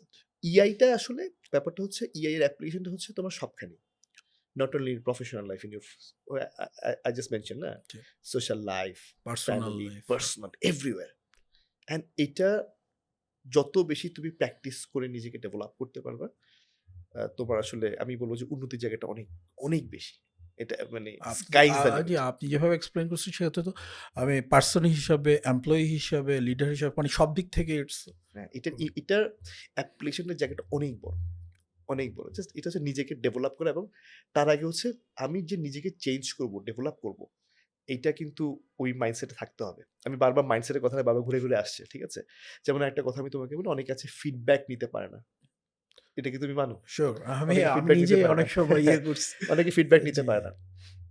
যখন এই ছোট যখন মাইন্ডসেটগুলো যখন চেঞ্জ করবা, তখন তোমার একটা গ্রস একটা চেঞ্জ আসবে। সেটা হয়তো তুমি একটা সময় তুমি বুঝতে পারবা। ঠিক আছে? আমার শরীরের যেমন যত্ন নিই, মনেরও তো যত্ন নিতে যত হবে। না। ঠিক আছে? ব্যাপারটা অনেকটা এরকম। হ্যাঁ, ক্রিটিক্যাল যেটা বললেন, যে কোনো ধরনের ক্রিটিসিজমকে মানুষ এখন আমি বলব আগের চাইতে বেশি হয়ে গেছে। মানে কেউ কিছু বললেই সেটাকে মানুষ চিন্তা ভাবনা না করে সেটার এগেইনস্ট এ বলার যে একটা এগেইনস্ট ব্যাপার এ বলার দাঁড়ায় একটা গেছে। আছে। যে হ্যাঁ, ভালো এক্সাক্টলি। বলুক, খারাপ বলুক, হ্যাঁ। না এটা মানে না আমাদের কেন। আমার টেনডেন্সি হচ্ছে যে আমি যেটা বলি সেটাই রাইট। ওই জায়গায় তো আসলে একটু চেঞ্জ ওই দরকার। জায়গাতেই আমাদের ইমোশনাল ইন্টেলিজেন্সটা ইমোশনসের বিশাল কাজে ব্যাপার। লাগাতে মানে হয়। তুমি টিমে কাজ করবা বা যেখানে কাজ করবা, এইটার কোনো বিকল্প নেই। অ্যান্ড যার যত ভালো তুমি দেখবে সে ততই উপরে উঠবে। এটা একেবারে নিশ্চিতভাবে বলা যায়। এটার কোনো বিকল্পই নেই। আ লাইক এখন যেটা বললে এআই অ্যান্ড যত যান্ত্রিক ব্যাপার জি। বাড়তেছে, তো সেই জায়গায় মানুষ যে যখন কাজ করতে হবে সে জায়গায় এগুলোই তো বেশি হ্যাঁ, ইম্পোর্টেন্ট হবে। তুমি দেখবা সামনে অনেকগুলো এআই এর কারণে অনেকগুলো জব কিন্তু চলে যাবে। চলে যাবে। চলে ঠিক যাচ্ছে আছে? অলরেডি অনেক এখনো চলে যাচ্ছে। যাচ্ছে, জি, অনেকগুলো চলে যাচ্ছে। অনেক রকম টুলস আসছে। জি। পে করবা, তোমাকে হয়তো ওই জায়গায় মানে ওরা হয়তো একটা মেশিন মেড ইন্টেলিজেন্স হয়তো সেটা জি, তোমাকে জি। সাপোর্ট করছে। ঠিক আছে? তারপরেও মানুষকে তো আর তুমি এলিমিনেট পুরোপুরি কখনোই করা করা সম্ভব যাবে হবে না। না। জি। তখন তোমার ওই জায়গাটা দিয়েই কিন্তু তুমি টিকে থাকতে পারবা। যে যত বেশি emotionally empathy and emotional empathetic, intelligence. Emotionally যারা ইন্টেলিজেন্ট, যাদের ইকিউ হাই, যারা প্র্যাকটিস করছে নিজেকে সম্পূর্ণ মানে নিজেকে ডেভেলপ করার জন্য। একটা টার্ম আছে না? Continuous development. এইটার সাথে ইকিউর একটা বড় একটা সম্পর্ক আছে। মানুষকে বুঝতে পারা, মানুষকে রিড করতে পারা, সেই অনুযায়ী ওকে পরিচালিত করা। অন্যের ইমোশন বোঝা, নিজের ইমোশন বোঝা, ওই অনুযায়ী নিজেকে এবং অন্যকে পরিচালিত করা। This is very important. মানে আমি একটা মানুষ, একটু আগে তুমি যেটা বললা, আমি দেরিতে আসছি, আমার বস রাগ করেছে। তুমি রাগ করেছো, উনি কেন রাগ করেছে? আবার তোমার হয়তো ওনার একটু বোঝার জায়গা আছে। আচ্ছা ঠিক আছে, আজকে বোধহয় উনার হয়তো মেবি কোনো কারণে মনে it it is his bad day. Bad day. হতে পারে না? সেজন্য হয়তো হয়েছে। অনেকগুলা কারণ আসে। যত তোমার ওই জায়গাটা যত হাই হবে, তোমার জন্য ওই জায়গাটা বোঝাটা হ্যাঁ, তো আমাদের সহজ হবে। সবাই যদি ওরকম করে চিন্তা ভাবনা করতে থাকি তাহলে তো আমাদের যে লাইফটা অনেক সুন্দর ঝগড়ার হবে। ব্যাপারটা অনেক ইজি হয়ে কমে যেত। যাবে। সেটাই, সেটাই। সেক্ষেত্রে তাহলে তো আমাদের সফট স্কিলস এর মধ্যে এটা তাহলে অনেক বড় একটা অনেক বড় একটা ব্যাপার। পার্ট বলা যায়। অনেক বড় একটা ব্যাপার। আমি এটার উপর একটা ইন্টারন্যাশনাল কোর্সও করছি। মানে আচ্ছা। একটা কোর্স করছি, ইনশাআল্লাহ দোয়া করবা। মানে আমার আ যেই হয় না যে এই ধরনের ইমোশনাল ইন্টেলিজেন্স এর একটা ইনস্টিটিউশন আছে ওয়ার্লড জি, ওয়াইড, জি, জি। মানে অ্যাকসেপ্টেড পাবলিক স্পিকিং এর উপর, যেমন টোস্ট জি। মাস্টার্স। তো আমার ওইখানেও আমার ইচ্ছা আছে যে এটা নিয়ে আরো অনেক ডিপলি কাজ করা। এটার ব্যাপারে আমিও খুব ইন্টারেস্টেড। ইনশাআল্লাহ আপনার কোর্স শেষ হলে আমরা ওইটার ব্যাপারে আলাদা একটা এপিসোড করব। ইনশাআল্লাহ, ইনশাআল্লাহ, আপনি সময় দিলে ইনশাআল্লাহ, আমাদেরকে। অবশ্যই। আ ভাইয়া আর যেটা জানতে চাচ্ছিলাম আপনি হচ্ছে টোস্ট মাস্টার্স এ আছেন। আ রাইট। ডিস্ট্রিক্ট সাম আচ্ছা, জি, টোস্ট মাস্টার্স এর, হ্যাঁ, আমি টোস্ট মাস্টার্স এর ডিস্ট্রিক্টের একটা দায়িত্বে আছি। জি। District administration manager for district 124। আচ্ছা। তো টোস্ট মাস্টার্স আমাদের বাংলাদেশে এখনো আমি বলব অনেকেই জানে না। জানে অনেকে হ্যাঁ, অবভিয়াসলি এখন অনেকেই অনেকেই জানে। জানে না। এটা যদি আমাদেরকে একটু ব্রিফলি আচ্ছা, বলতেন। টোস্ট মাস্টার্স এর যদি ডেফিনিশনটা দেই, জি। Toastmasters is a USA based non profit voluntary education organization. Okay. আচ্ছা, তার মানে এটা হচ্ছে একটা এডুকেশনাল অর্গানাইজেশন যেটা মূলত কাজ করে আ ক্লাব ক্লাব ভিত্তিক বা in the form of club. ঠিক ওকে। আছে? আর ওরা বেসিক্যালি তাদের উদ্দেশ্যটা হচ্ছে বা তাদের এইমটা হচ্ছে to develop public speaking, communication, leadership, team building and other necessary soft skills. মানে আচ্ছা। সফট স্কিলস আবারও ট্রেনিং একটা সফট বলা স্কিলস যায়। কথা চলে আচ্ছা। আসতেছে এখানে। টোস্ট মাস্টার্স হচ্ছে মূলত, তুমি যদি চিন্তা করো যে একটা কথা বললাম না, একটা নন প্রফিট এবং এডুকেশনাল অর্গানাইজেশন। পাবলিক স্পিকিং নিয়ে, কমিউনিকেশন নিয়ে, লিডারশিপ নিয়ে কাজ করে। তাদের আসলে নিজস্ব একটা সিলেবাস আছে। নাম হচ্ছে পাথওয়েজ লার্নিং সিস্টেম। আচ্ছা। 148 কান্ট্রিজে কিন্তু টোস্ট মাস্টার্স তাদের অপারেশন কিন্তু, মানে তাদের অপারেশন বিদ্যমান, চালু আছে। বাংলাদেশ সহ। হুম? এবং তাদের অ্যাক্টিভিটিস একটু আগে যেটা বললাম, তাহলে ক্লাব অলমোস্ট সব কান্ট্রিতেই আছে। অনেকগুলো, প্রায় 150 কান্ট্রি, মানে অনেক কান্ট্রি। জি, ঠিক জি। আছে? আরো বেশি থাকতে পারত। করোনার কারণে একটু আচ্ছা। মাঝখানে একটু ধাক্কা খেয়েছিল। তো ওরা বেসিক্যালি যেটা হয় যে, আমি যদি একটা ক্লাবের মিটিং এ কি হয় সেটা একটা আইডিয়া তোমাকে দিই। যে একটা ক্লাবের মিটিং এ যেটা হচ্ছে যে, কেউ এর জন্য হয়তো একটা স্পিচ দিচ্ছে। সেই স্পিচটা কিন্তু পাথওয়েজ লার্নিং সিস্টেমে কিন্তু বলা আছে যে তুমি কোন ফরম্যাটে তুমি স্পিচ দিবা। আচ্ছা। মানে তুমি তোমার মন মতো করে স্পিচ দিতে না। পারবা না। আচ্ছা। তুমি যে স্পিচটা দিয়েছো, সেই স্পিচটা কি আসলে ঠিক হয়েছে কিনা একজন ইভালুয়েটর থাকবে। এবং আচ্ছা। সে কিন্তু খুব পজিটিভ নোটে তোমাকে ইভালুয়েট করবে। ইটস নট লাইক যে তোমাকে ইভালুয়েট করছে যে খারাপ হয়েছে, বাজে হয়েছে, বিশ্রী হয়েছে, সেটা না। How to be better. How to be better, exactly. তোমাকে একটা মোটিভেটিং ওয়েতে তোমাকে ইভালুয়েশনটা দিবে। যাতে করে তুমি সেকেন্ড একটা স্পিচ দেওয়ার ব্যাপারে তোমার মধ্যে মোটিভেশনটা কাজ করে, ইন্সপিরেশনটা কাজ করে। ৩ নাম্বার যে ব্যাপারটা সেটা হচ্ছে তোমার এখানে গ্রামার চেক করা হচ্ছে। আচ্ছা। আচ্ছা, এটা কিন্তু ইংলিশে হয়। টোস্ট মাস্টার কিন্তু জি। ইংলিশে। তার মানে তুমি চিন্তা করো তোমার আরেকটা ল্যাঙ্গুয়েজ ডেভেলপ করছে এট দ্য সেম টাইম বাংলার পাশাপাশি। যদি আমি বাংলাদেশ থেকে কথা বলি। তুমি যে আমরা কথা বলার সময় আমরা অনেক সময় বিভিন্ন রকম ফাম্বলিং করি না? হ্যাঁ। আ আ ওখানে কিন্তু কাউন্টার থাকছে। আচ্ছা। ঠিক আছে? আচ্ছা। তার মানে তুমি চিন্তা করো তোমার কি হচ্ছে? স্পিচ দিচ্ছ, ইভালুয়েশন করছে একজন, গ্রামার চেক করছে একজন, অ্যাকাউন্টার আছে একজন, টাইমিং চেক করছে। তোমার 7 মিনিটের স্পিচ তুমি 7 মিনিটের বেশি হলে তোমাকে বলবে তুমি 7 মিনিট 30 সেকেন্ড নিয়ে ফেলেছো। কথায় কথা বা 7 মিনিট 40 সেকেন্ড। তার মানে টাইমের মধ্যে স্পিচ শেষ করাটা কিন্তু একটা ফ্যাক্টর। এরপর তুমি চিন্তা করো এখানে আরেকটা আছে, এটা তো প্রিপেয়ার্ড স্পিচের কথা বলছি। একটা হচ্ছে ইমপ্রম্পট। টেবিল টপিক মাস্টার আসবে, হঠাৎ করে দেখা যাবে যে একজনকে 5 জনকে 5টা টপিক দিবে, তুমি এটা নিয়ে কথা বলো, শেষ। আরেকজনকে ডাকবে। তার মানে তুমি চিন্তা করো, তুমি 30 সেকেন্ড চিন্তা করে 20-30 জন মানুষের সামনে তুমি একটা টপিককে চিন্তা করে একটা স্পিচ ডেলিভারি করছো। মানে think on your feet and delivery speech. Different একটা স্কিল কিন্তু তোমার ডেভেলপ করছে। স্পিচের টোটাল মিটিং একজন জেনারেল ইভালুয়েটর থাকছে, যে এন্টায়ার মিটিংটাকে যে কিনা তোমার ইভালুয়েট করছে। অন টাইম শুরু হয়েছে কিনা, সে ঠিক মতো কথা বলেছে কিনা, গ্রামার মানে ও গ্রামারিয়ান, ও হয়তো গ্রামারটা বলবে না, সে গ্রামারিয়ান রিপোর্ট ঠিক মতো দিয়েছে কিনা, সে ওইটার উপরে on top of grammarian report সে একটা রিপোর্ট হয়তো দিচ্ছে। এবং এখানে কিন্তু কোনো ইনস্ট্রাক্টর নাই, কোনো টিচার নাই। We are the learners, we are the instructors. তার মানে একটা ফ্রেন্ডলি এনভায়রনমেন্টে ইউ আর লার্নিং। এটার বয়স 100 বছর এখন। 1924 সালে শুরু হয়েছিল, এটা 2024 সাল, 100 বছর। এবং এই ফরম্যাটে কিন্তু আজকে ওয়ার্ল্ডে তারা তাদের অ্যাক্টিভিটিস তারা রান করছে। সব জায়গাতে আছে। তোমার এখানে তুমি যদি মনে করো আমি আমার লিডারশিপে ডেভেলপ করবো, দেয়ার ইজ এ পাথ। তুমি যদি মনে করো যে আমি প্রেজেন্টেশন মাস্টারিটা ডেভেলপ করবো, there is a path. There are 11 different paths. এখানে কি হ্যাঁ, ডিফারেন্ট পাথের জন্য ডিফারেন্ট মানে ক্লাব অথবা আপনারা সব একটাতেই শিখছেন, একটা ক্লাবে ডিফারেন্ট টাইমস? একটা ক্লাবে তুমি যদি মনে করো যে আমি এই পাথ নিব, আচ্ছা, নাও। তোমার এই পাথ শেষ, তুমি আরেকটা পাথে যাবা, যাও। তোমার 11টা পাথ শেষ করতে যদি মন চায় তুমি সেটা করতে পারো। আচ্ছা, মানে আমার চয়েস মতো, এটা তোমার চয়েস। ওই যে তোমার এখানে হচ্ছে কি, এটা একটা বড় সুবিধা হচ্ছে কি, তোমার লার্নিংসটাতে তোমার না কোনো লজ্জা নাই, মানে ভুলে কোনো লজ্জা নেই। অনেক সময় হয় না, ভুল করে লজ্জা লাগছে কি না, সেখানে বলতে ইচ্ছা করে না, কিন্তু এটা হচ্ছে তোমাকে ওইরকম একটা পজিটিভ একটা এনভায়রনমেন্ট তোমাকে দিবে, যেখানে তুমি জানো যে এখানে ভুল করাটা হচ্ছে খুবই নর্মাল একটা ব্যাপার। মানে ভুল আমরা এখানে করতে আসছি, শিখতে তো আসছি ভুল থেকেই, তাই না? সো টোস্টমাস্টার হচ্ছে ওই ধরনের একটা প্ল্যাটফর্ম, যেটা কিনা তোমাকে আসলে এই জায়গাগুলোকে ডেভেলপ করার জন্য একটা বিশাল হেল্প করবে। আমি নিজে 10 বছর ধরে টোস্টমাস্টার্সে আছি, সুতরাং আমি এটা কনফিডেন্টলি বলতে পারি, this is something a huge platform for the people যারা আসলে সেলফ ডেভেলপমেন্ট নিয়ে তারা চিন্তা করে। এখানে তো আমি আপনার ফেসবুকে দেখেছিলাম মনে হয় যে আবার বাইরের কান্ট্রিতে গিয়েও ক্লাবগুলোর বাইরের কান্ট্রি বলতে হ্যাঁ, আমাদের বাংলাদেশ বর্তমানে হচ্ছে ডিস্ট্রিক্ট 124 এর অংশ। আচ্ছা, ওয়ার্ল্ডে প্রবাবলি 130টা মনে হয় আছে, ডিস্ট্রিক্ট আছে, ঠিক আছে? So out of 130 district Bangladesh হচ্ছে 124। এই 124 হচ্ছে আবার নর্থ ইস্ট ইন্ডিয়া, বাংলাদেশ এবং ভুটান নিয়ে ডিস্ট্রিক্ট। জিওগ্রাফিক্যালি তারা ক্লাবগুলোকে বিভিন্ন ডিস্ট্রিক্টে তারা ইয়ে করে। তো আমার মূলত যখন দেশের বাইরে যাওয়া হয়, ইন্ডিয়াতে যাওয়া হয়, তখন হচ্ছে বিভিন্ন ডিস্ট্রিক্ট কনফারেন্সে বা ডিস্ট্রিক্ট অফিসের ট্রেনিং প্রোগ্রামে অ্যাটেন্ড করার জন্যই যাওয়া হয়। আচ্ছা, হ্যাঁ, তো ওইখানেও আমাদের ওদের সাথে ভালো নেটওয়ার্কিং হয়। We are making friends. হ্যাঁ, এখানে ভালো আমার প্রচুর ফ্রেন্ডও আছে এখানে। ভুটান রিসেন্টলি অ্যাড হয়েছে আমাদের ডিস্ট্রিক্টে। ওইখানে নতুন একটা থিম্পু টোস্টমাস্টার্স ক্লাব নামে একটা ক্লাব অ্যাড হয়েছে। আমার ওইখানে মূলত যাওয়া হয় যে তোমার এই বিভিন্ন কনফারেন্স এবং ট্রেনিং পারপাসে, যেহেতু আমি ডিস্ট্রিক্ট অফিসার। হ্যাঁ, একটা পাথ শেষ করতে লাইক আমি যদি জয়েন করলাম, একটা পাথ চুজ করলাম, এটা যে কি কোর্স টাইম আছে? এটা আসলে এটা সেলফ পেস, আজকে তোমার উপর ডিপেন্ড করছে। আচ্ছা, একটা ব্যাপার একটা ইন্টারেস্টিং ব্যাপার আমি মিস করে গেছি টোস্টমাস্টার্স, একটা বড় একটা ইন্টারেস্টিং ব্যাপার, ওয়ার্ল্ড পাবলিক স্পিকিং চ্যাম্পিয়নশিপ। আচ্ছা, ঠিক আছে? আমরা ফুটবলের ওয়ার্ল্ড কাপ হয়, ক্রিকেটের ওয়ার্ল্ড কাপ হয়, পাবলিক স্পিকিং এর একটা ওয়ার্ল্ড চ্যাম্পিয়নশিপ আছে, এবং সেটা কিন্তু টোস্টমাস্টার্সই হয়।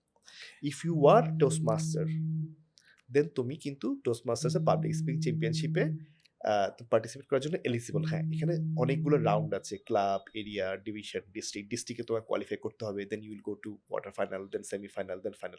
It's a long process, this is not so easy, but this is the platform যেটা তোমাকে ওয়ার্ল্ড পাবলিক স্পিকিং চ্যাম্পিয়নশিপে তোমাকে পার্টিসিপেট করার সুযোগটা তোমাকে দিবে।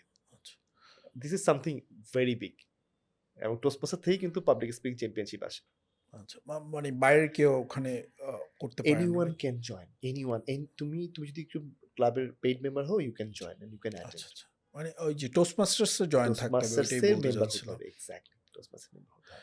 তো টোস্টমাস্টার্স বলা যায় তাহলে আপনার সফট স্কিলগুলো গ্রো করতে অনেক হেল্প করছে, নাকি সফট স্কিলের প্রতি আপনার যে প্যাশনটা, এটা কি টোস্টমাস্টার্স থেকেই আসছে? একদম। মানে আমি 2020 সালে যখন সেপ্টেম্বরে যখন ব্রেনিয়ার একাডেমি স্মার্ট স্কিল শুরু করি, তখন আমার কাছে মনে হচ্ছে আমি তো টোস্টমাস্টার্স থেকে মোটামুটি কিছু কিছু জিনিস শিখেছি। ততদিন আমার এন্টারপ্রেনারশিপ জার্নির বয়সও ইটস বিন 6 ইয়ার্স, দুইটাই 6 বছর, মানে এন্টারপ্রেনারশিপ জার্নি অ্যান্ড টোস্টমাস্টার্স। তার আগে আমার আবার 5 বছরের মানে জবের এক্সপিরিয়েন্স। সবকিছু দেখে আমার যেটা মনে হয়েছে যে আসলে ওয়াই নট যে আমি এই ধরনের একটা কিছু মানুষের জন্য শুরু করি, ঠিক আছে? কারণ আমার এখনো মনে আছে আমি যখন ইউনিভার্সিটি পড়ি I was trying to find something I mean যে কোনো একটা ইনস্টিটিউট যারা কিনা এই ধরনের ট্রেনিং প্রোভাইড করছে বা হোয়াটসএভার, আমি তো পাইনি।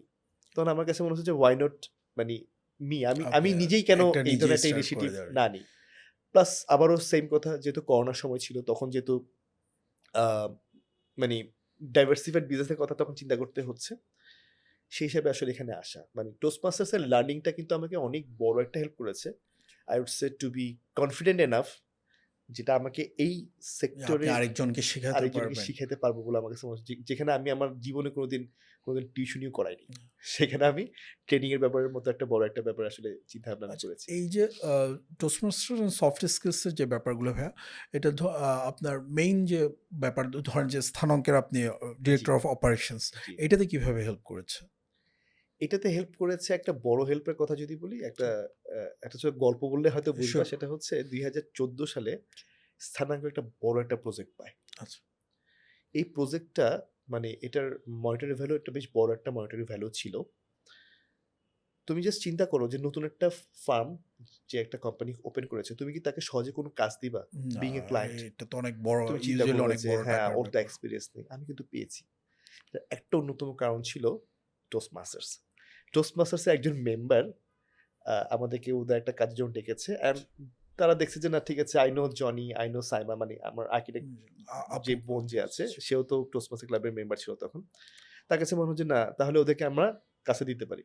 ট্রাস্ট নেটওয়ার্ক একটা বড় ব্যাপার, নেটওয়ার্কটা একটা অনেক বড় ব্যাপার। মানে এটা হয়তো বা আমি ওটা জানতামই না যে টোস্টমাস্টার্সের সাথে আমার ইনভলভমেন্ট না থাকতো, কারণ উনিও মেম্বার আমিও মেম্বার, আমরা একজন একজনকে চিনি। এবং এত বড় একটা কাজ দেওয়ার পেছনে মানে মনিটারি ভ্যালুটা যথেষ্ট বড়, মানে একটা নতুন কোম্পানি যথেষ্ট বড় একটা অ্যামাউন্ট ছিল।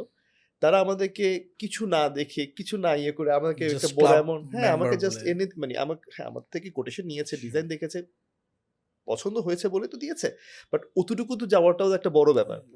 এবং তারা একটা বড় অ্যামাউন্ট আমাকে অ্যাডভান্সও করেছে। এই ব্যাপারগুলো তো আসলে ধরো নতুন কারো মানে ব্যাপারে নতুন হওয়ার কারোর সাথে কথা হবে না। এই টার্মটাকে আমি বলি যে ট্রাস্ট নেটওয়ার্ক। এই টোস্টমাস্টারের কারণে যে আমার যে নেটওয়ার্কটা ট্রাস্টটা বিল্ড আপ করার যে ব্যাপারটা, ট্রাস্টটা যে একটা, এই নেটওয়ার্কে আমি ওই নেটওয়ার্কে একটা অংশে আছি, আমার ক্লায়েন্ট ভদ্রলোক ওই নেটওয়ার্কে আরেকটা অংশ আছে, এবং আমাদের মধ্যে এই নেটওয়ার্কটা একটা ট্রাস্ট নেটওয়ার্ক। আমি বলবো যে এটা আমাদের মধ্যে একটা স্ট্রং ট্রাস্ট ক্রিয়েট হয়েছে, because he was like, Johnny তো টোস্টমাস্টার ক্লাবের মেম্বার, আমিও টোস্টমাস্টার ক্লাবের মেম্বার, ওকে আমি কাছে দিতেই পারি, because I know him very well, I know Saima very well. এই জিনিসটা, এইটা আমি বলবো যে একটা বড় একটা ব্যাপার। ওইটা শুরু ছিল, এবং এরপরে কিন্তু আমার টোস্টমাস্টার্সের নেটওয়ার্ক থেকে কিন্তু অনেক বিজনেসের টোস্টমাস্টার যে শুধু শিখাচ্ছে সেটাও না, একটা প্ল্যাটফর্ম করে দিচ্ছে যে কানেকশনের নেটওয়ার্কিং করার। বিশাল। আমাকে আমার কিছু কিছু ফ্রেন্ড বলে ফ্রম ইন্ডিয়া, বলছে তুমি ইন্ডিয়া কেন আসো না? ইন্ডিয়াতে তুমি তোমার একটা অফিস ওপেন করতে পারো। হয়তো সেটা আমাদের এই মুহূর্তে প্ল্যানে নাই, কিন্তু বাট এই যে এই অপশনটা ওপেন হওয়ার অপশনটা কারণ কিন্তু, তো টোস্টমাস্টার্স। হ্যাঁ এই যে একটা কথা বলছে, আমার জন্য টোস্টমাস্টার্সটা হচ্ছে লার্নিং এর জায়গা তো অবশ্যই একটা ব্যাপার, ডেফিনেটলি। ওইটা আমি অন্যভাবে একটা বড়টা আছে, বাট আমার জন্য স্ট্রেট আমি বলবো যে নেটওয়ার্কিংটা একটা বিশাল ব্যাপার, হিউজ। মানে এটা আসলে কোনোভাবে ডিফাইন, মানে অন্যভাবে লাইফ চেঞ্জিং একটা ব্যাপার হয়ে দাঁড়ায়। যেমন ধরো কথা আমার এক ভদ্রলোক আছেন, ওনার নাম হচ্ছে শাকিল এজাজ, উনি সেন্ট্রাল ব্যাংকের খুব বড় পজিশনে কর্মরত আছেন। He is a very busy person, কিন্তু ওনার সাথে আমার রিচ করতে সময় লেগেছে ম্যাটার অফ সেকেন্ড, কারণ ফোন করলে উনি ফোন রিসিভ করেন। কিন্তু আমি যদি টোস্টমাস্টার না হতাম, অনেক ঘুরে ওনার অ্যাপয়েন্টমেন্ট নিতে আমার মনে হয় 15 দিন সময় লাগবে। সো এখন ধরো আবার এখানে কথা আছে, সবাই কি সেম অ্যাক্সেস পায় না? You are working for Toastmasters and people are seeing যে তুমি কতখানি ডেডিকেটেড, কতখানি প্যাশনেট।